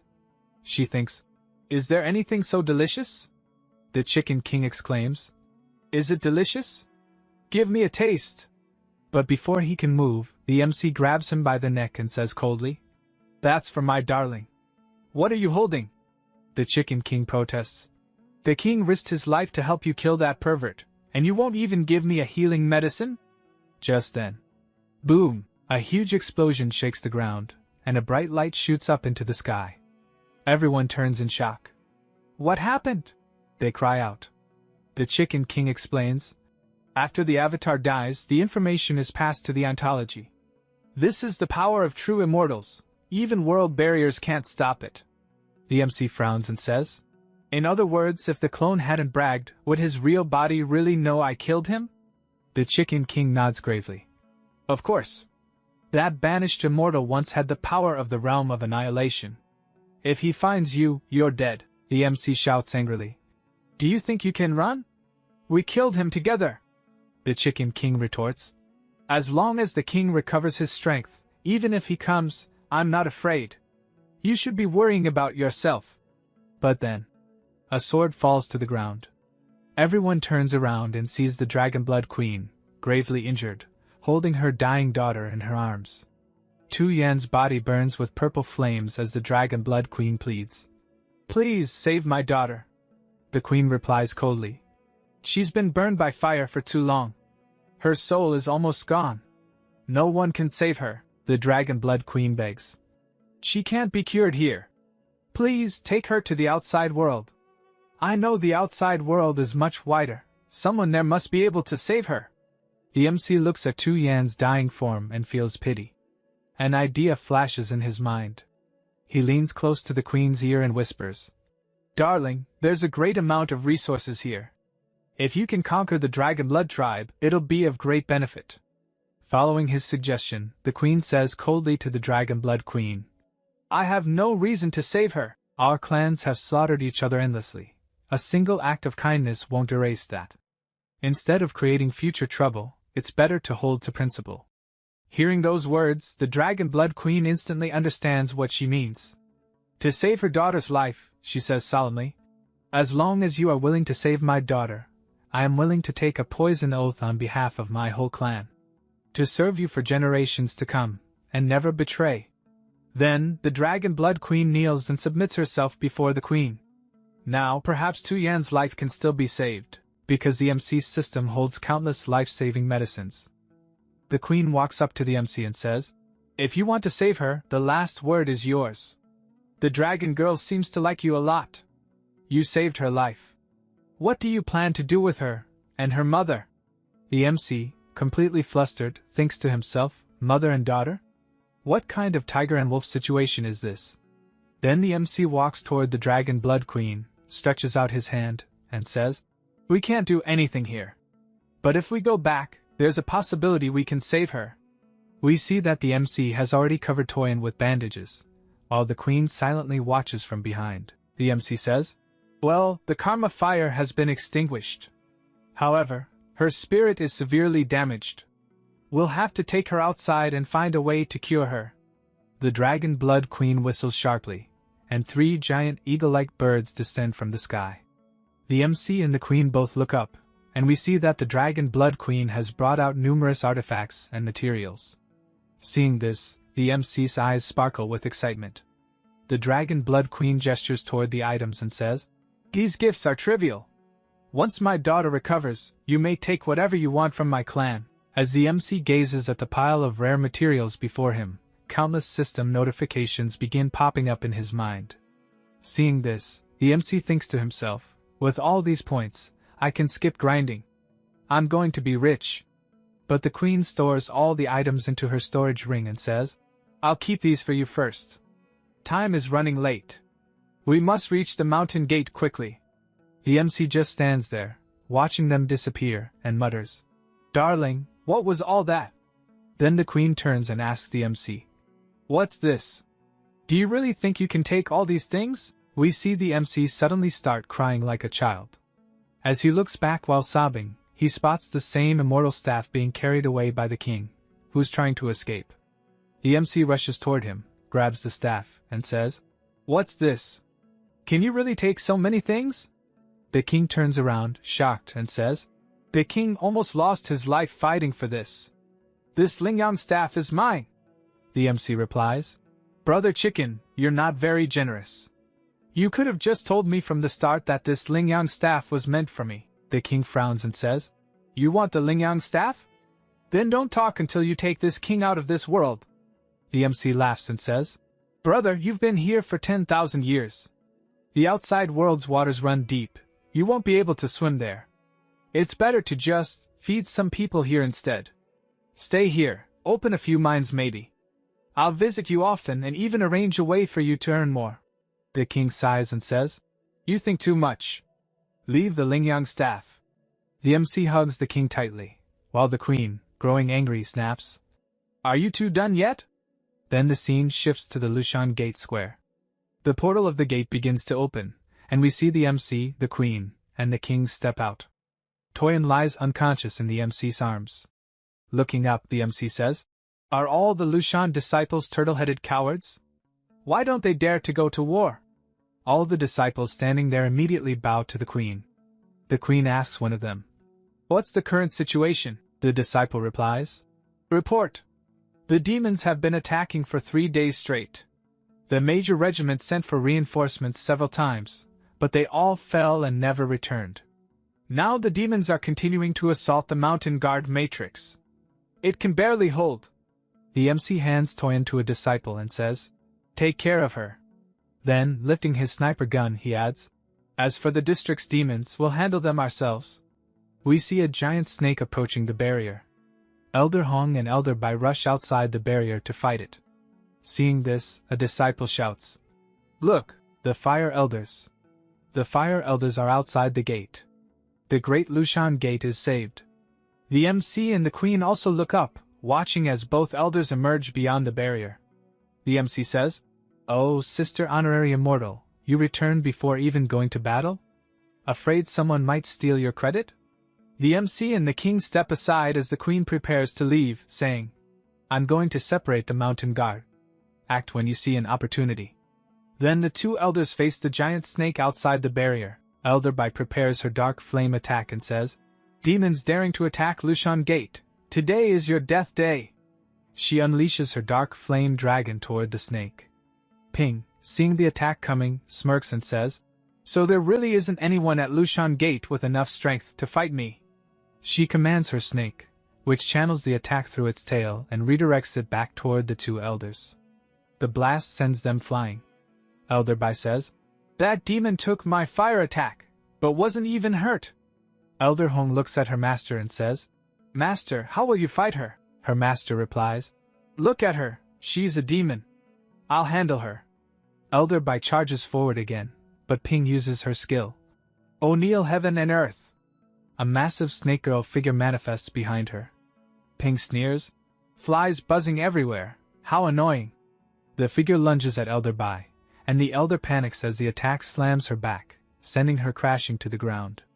Elder Hong cries, "Master!" and an explosion erupts. Ping smirks and says, "Such beautiful scenery.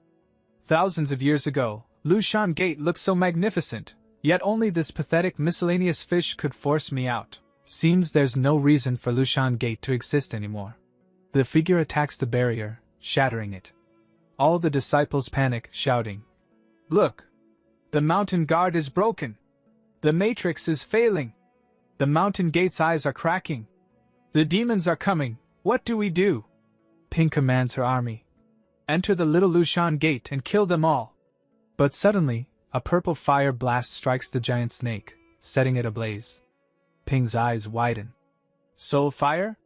We see the king and the MC arrive above. Ping turns around and says, "You two again?" The MC grins and says, "It's been a long time, sister. Sorry, I didn't know your monster could still fight." She's turning to ashes already. Ping smirks back and says, "There are no women left at Lushan Gate. They even sent one man to war. You purposely wear so little, trying to seduce me with beauty tricks." The MC gives an evil smile and replies, "Not beauty, but maybe something even more exciting." Then the MC says to the king, "Brother, use your skill." The king activates the same skill he once used on the MC. All the demons start writhing in agony and fall to the ground. Two disciples whisper, "Bro, that's the Emperor's guardian, don't talk too much." Behind them stands Bai Lu, with two disciples who say, "What immense pressure. Who is that? I saw the fire elder fighting, maybe that's her beast." Bai Lu looks up at the sky, where the MC fires a purple flame bullet at Ping. It nearly hits her, but Ping creates a smoke shield. The bullet pierces through the smoke, dispersing it, yet Ping is nowhere to be seen. The MC frowns and says, "Where did she go?" Suddenly, a shadowy figure of Ping appears behind him and attacks. The MC and the king are both shocked, but they react in time. The attack misses them and strikes the sect instead, causing a massive explosion. Ping laughs and says, "Did you really think a low-level cardinal from your district could stop me?" The MC, riding on the king, gestures and says, Well, Brother Chicken did say his scaring demons skill works especially well, so I wanted to test it out, but it doesn't seem that great." The king snaps at him. "You fool! Stinking brat! If you underestimate this king again, jump off right now!" Ping snarls, "Leave this place, I'll kill everyone, including any man who stands in my way." The MC smirks and says, "You seem to have a deep understanding of men. Looks like I'll have to teach you a lesson." Furious, Ping shouts, "Damn you!" and commands her clone to attack. The MC pulls out the Lingyang staff from his secret pocket, channels purple fire into it, and strikes. Ping's expression twists in shock as she thinks, "What is this? What kind of weapon?" Her clone ignites in purple flames, melting away. The MC enlarges the flaming staff, smashing the clone completely before striking Ping herself, blasting her away in an explosion. The disciples cry out, "The demon leader Ping has been defeated! That doesn't look like Fire Elder's power! Who is he? That golden weapon, amazing! What is it?" All the remaining demons charge at the MC. He raises his staff and says, "The boss is already drenched in blood. What's the point of you small monsters?" Ping, badly burned and weakened, still glares at him.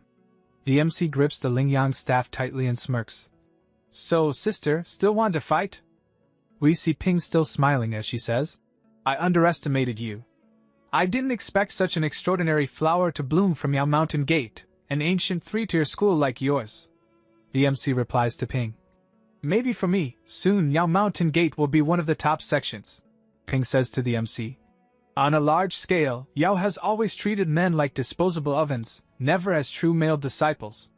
I really want to see how you, merely a man, will revive this ancient martial art." We see the barrier above the sect begin to reactivate. The soul that accompanies Ping says to her, "They've reorganized the guard formation. The odds of victory look slim." Ping turns and looks back at the MC and, leaving, says, "Then we'll meet next time, handsome. Next time I want to see how you pass this crazy test." As she goes, the MC waves his hand from behind and says, "If leaving is easy, better not come next time." At that moment Elder Bai arrives and says, "Don't let the violator go. Kill it." The MC scratches his nose and says, "Man, after you chase it, it ran away." Classic. Elder Bai glares angrily at the MC and steps forward. The MC stands atop the king, who says, "It seems the sect people don't want to see you." The MC smiles and replies, "Sooner or later I'll win you all over." Now we cut to a scene inside the Queen's sect, where Miley arrives and says, "Sect Master!" The demon clan master retreated 100 miles away. She greets the Queen and reports, "The demon clan's remnants at the mountain gate have been cleared out in separate groups. Final inspections are still underway." The Queen orders, "Don't chase into the territory of the monster race's pursuers. Beware of ambush." Then Elder Hong and Elder Bai walk in. Elder Bai says, "Wait a minute." Miley looks back and asks, "Elder, didn't you go to chase the monsters?" Elder Bai, irritated, says, "The disciples of the demon clan are acting as managers. I received some odd reports and specifically asked the master for advice. The mountain patrol's disciples saw an invasion by the monster race several days ago. Why haven't they returned recently? Now the mountain gate is damaged, disciples are dead and wounded. The leader expects me to answer for this." Elder Hong replies, "Bitang disregarded gate restrictions and raided the demon clan's territory multiple times, which attracted the demon clan's retaliation." Miley asks, "Do you want to answer to the leader as well?" Elder Bai says, "There are not two faces between humans and monsters. Our gate and the Ocean northern border are on guard duty. It's our responsibility to eliminate the clans." Pointing at the Queen, Elder Bai says, "She's the leader, but in such a critical situation she disappeared for days with an oven man. Has she forgotten about the sect?" All the elders begin to talk among themselves. At this point, she says, "He even had to bring an oven man with him. If this problem continues, I fear it will be a good chance to step outside the gate and elect a new head." The Queen answers, "I went away for a long time, but it was for work necessary for the sect." Elder Bai, still pointing, snaps, "Now hide that cauldron and say what you like." Suddenly the sect hall door opens and the MC strides in, saying, "Who said I'm an oven?" All the disciples and elders turn to look. "Who is this?" When they see him, it's our MC. He says, "I'm a disciple from Chanyin Yushan. Greetings to all elders and presiders of the sect." All the female disciples smile at the MC and say, "So handsome, no wonder the chief couldn't control him. Who is he? So handsome, maybe he's that oven I mentioned earlier?" Elder Hong tells her master, "Master, he killed the lower one." Elder Bai, looking at the MC, says, "This mountain gate is truly getting more prosperous. Since when did we start calling men disciples?"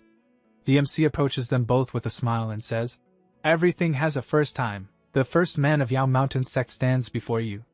The Queen stands and says, "Elder Hong, Charan has been accepted as a disciple in this seat."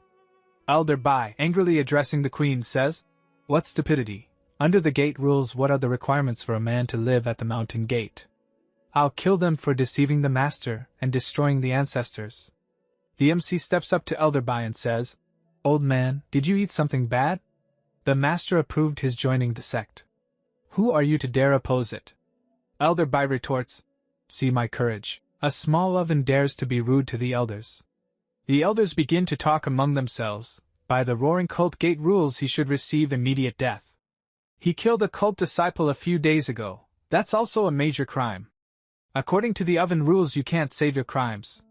The Queen watches them. The MC thinks to himself, how aggressive these elders are. Will they tear down the palace by sheer force? Elder Bai continues, "This time I came out earlier than expected just because I couldn't tolerate the gate's status. I must speak up. Sovereign, you've truly disappointed me. Not only did you allow an oven tripod to be used, you didn't think about progress. When the cult was in crisis, you disappeared. How will you convince the crowd?" The Queen slaps her hand down and says, "Enough." Releasing her aura, she says, "Charan is not an ordinary furnace tripod. Recently I took him to this constellation so that his body could be tempered by the Sword family's celestial star. He cultivated rapidly, and reached the second stage of chi refinement in a few days. Is there any other candidate with such qualifications?" Seeing the Queen's cultivation level, all the elders are stunned and exclaim that reaching the second level of chi refining in only a few days is extraordinary. Elder Bai says, "Only you who are in charge of the matter know. Did Yen Ziji consume his cultivation base and force him to the second stage of chi refining?" Then we see the MC laughing loudly, saying, "What fun!" Elder Hong and Elder Bai stare at him. The MC gestures to himself and says, "You'll say I'm not fit to be ranked and doubt my strength. Have you forgotten you're standing here because I drove away the monster race? The 3 days the demon clan stayed back like turtles and blocked and cursed others. Did you lack the courage to step out?" Hearing this, all the elders are shocked. Elder Bai turns red with anger. The MC continues, "Who wants power back? Who just retreated from battle and suffered a shameful defeat? If it weren't for me, how many of you could stand here and talk? You aren't as good as a man. Yet you shamefully say I'm not worthy to stand at the gate." The MC puts his hand over his head and jokes, "If I were you, I'd find a piece of tofu and kill myself so there'd be no shame here." This enrages Elder Bai. She activates her dark flame in anger and says, "Shameless brat, living by luck and an evil magic weapon. You dare insult the sect. If I don't kill you today, my hatred won't be appeased." We see the queen strike between them with her thunder strike and say, "Enough fighting.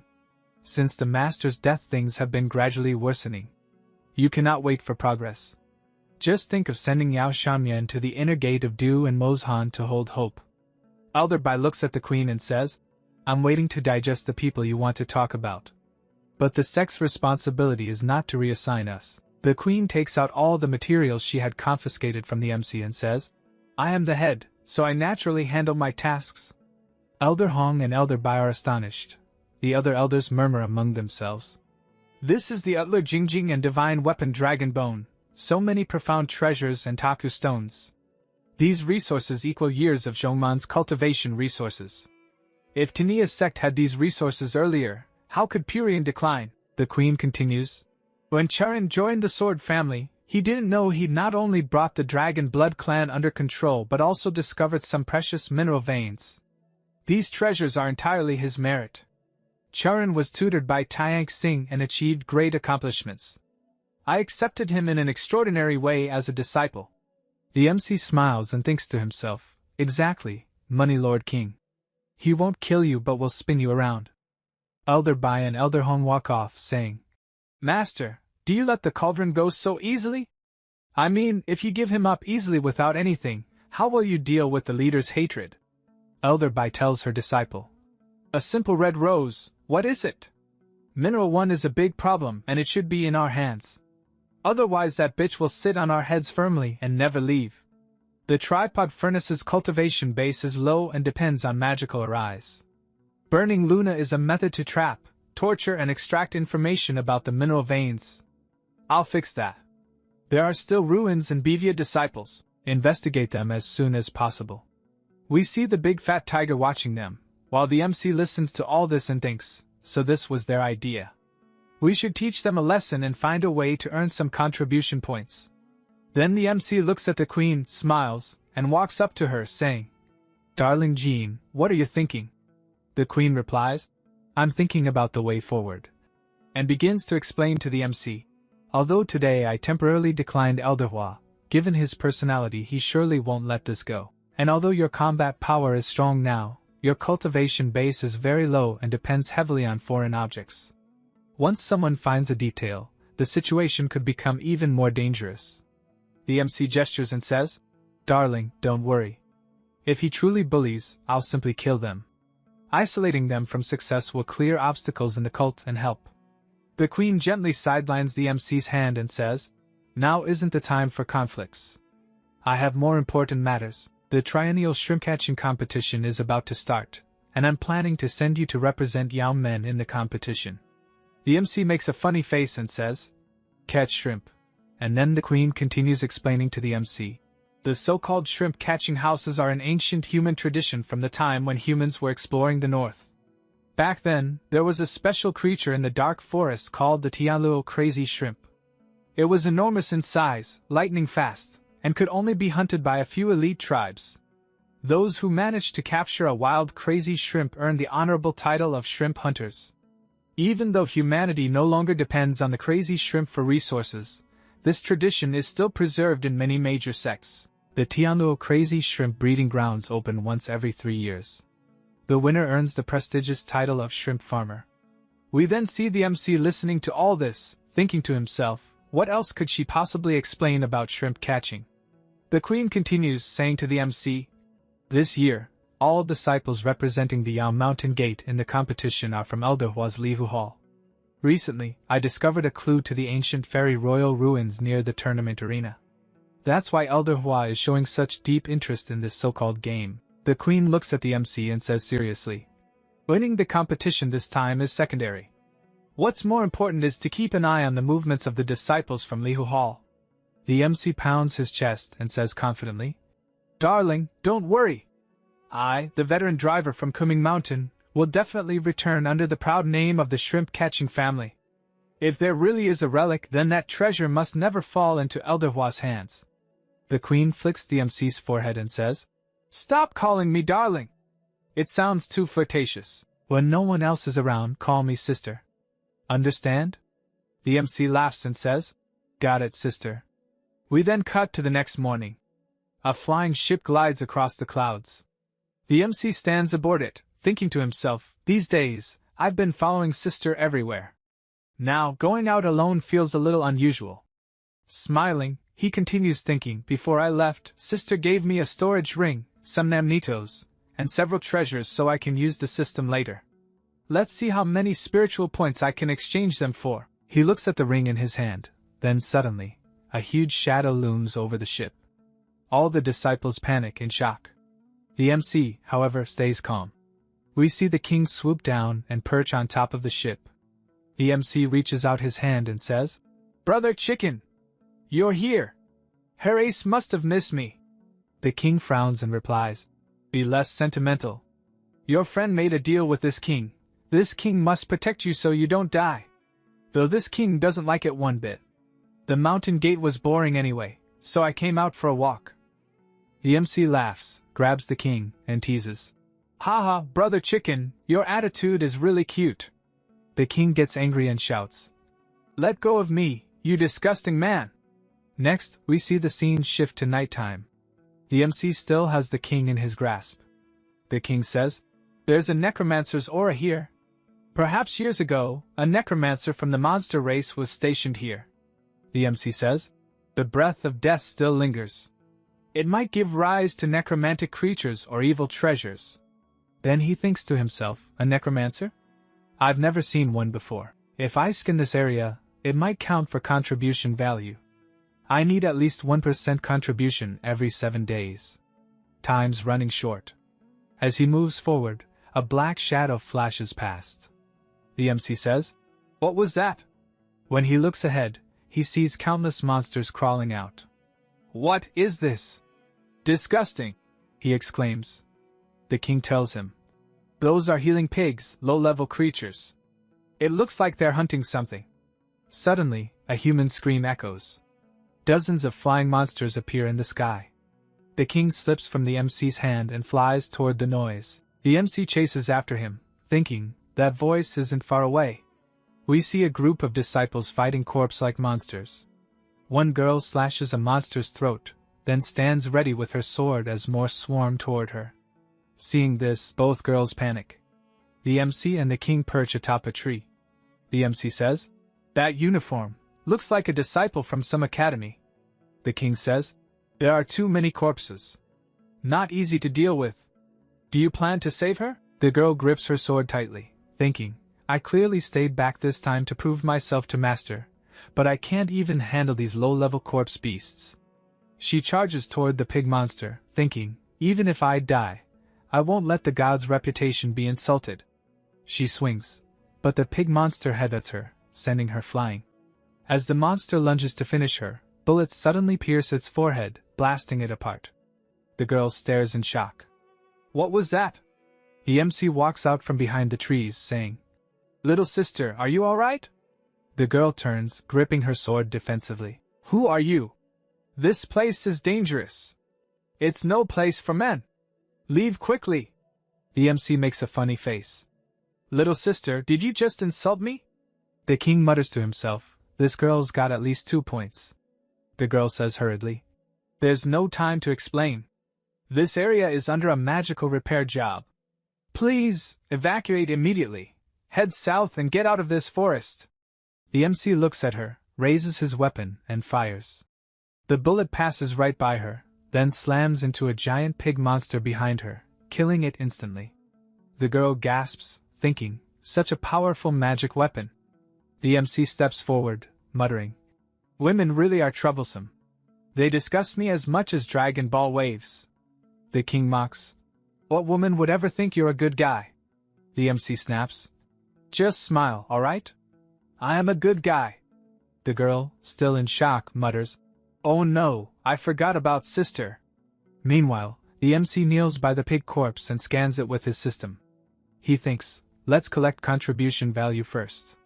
When he checks the system, his eyes widen. The display reads, killed third-order corpse beast. Obtained undead task life information. Task completion plus 0.1%. Bonus, plus 50 spiritual points. He frowns, thinking, only 0.1%? Even after killing such a big one? To complete the main task, I need at least 1% every 7 days. How many more must I kill? The king flies off his shoulder. The MC holds his head, thinking, if I fail 3 times, I'll be obliterated. The king mutters, looks like he's gone crazy again. Needs medicine.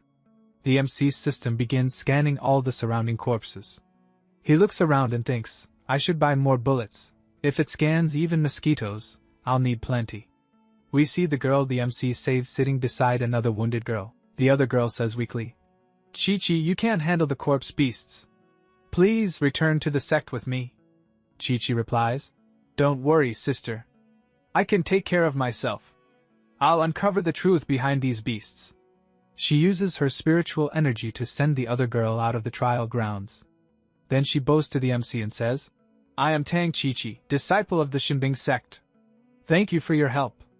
The MC smiles and says, Shinbing sect, one of the 7 sects guarding the northern border. I'm from the Yao Mountain Gate. We're practically family, Tang says. But the 7 sects don't accept men, especially Yao Mountain Gate. There hasn't been an exception in hundreds of years. The MC replies, I'm the only male disciple personally accepted by the gate chief. You probably didn't know. Tang looks at him, stunned. Oh, I see. So you're that white face from the legend. The MC freezes, his face pale. Tang continues, before I descended the mountain, Master told me that men who come down from the mountain are usually weak and unfit for cultivation, but some handsome men are especially dangerous. They can make others do anything for them. Such men are called white faces. Don't confuse me. Then she adds, you look so handsome, were specially accepted as a disciple, and have such a powerful magic weapon. That must be the favorite pendant of the little white face. Hearing this, the MC's anger boils. The king bursts out laughing. So the white face refers to you. That's what people call your relationship with your partner. The MC punches him and shouts, shut up! Is it wrong to be handsome? I hate it when people call me white face. Tang grips her sword and asks, can your bird talk? Is it a monster? Then you're not a white face, you're a spy for the demons. The king yells, this king is from the sacred Suzaku clan. Not a monster. Mind your mouth, girl, or I'll bite you, Tang says. How can you be the legendary beast Vermilion Suzaku, the one said to devour heaven and earth? The king and Tang start bickering like children, shouting, who are you calling small?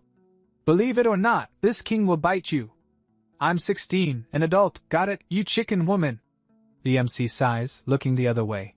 Suddenly, a mysterious girl materializes before him. The MC jumps back in shock. Who are you? The girl smiles faintly and says, you're special. Could you lend me your body? I want to study it. The MC stammers, and no way. The girl glances at the king. Oh, I'm intrigued. A Suzaku? I haven't seen one alive in years. Mind letting me study it instead? The MC immediately says, no. Then thinks to himself, what's going on today?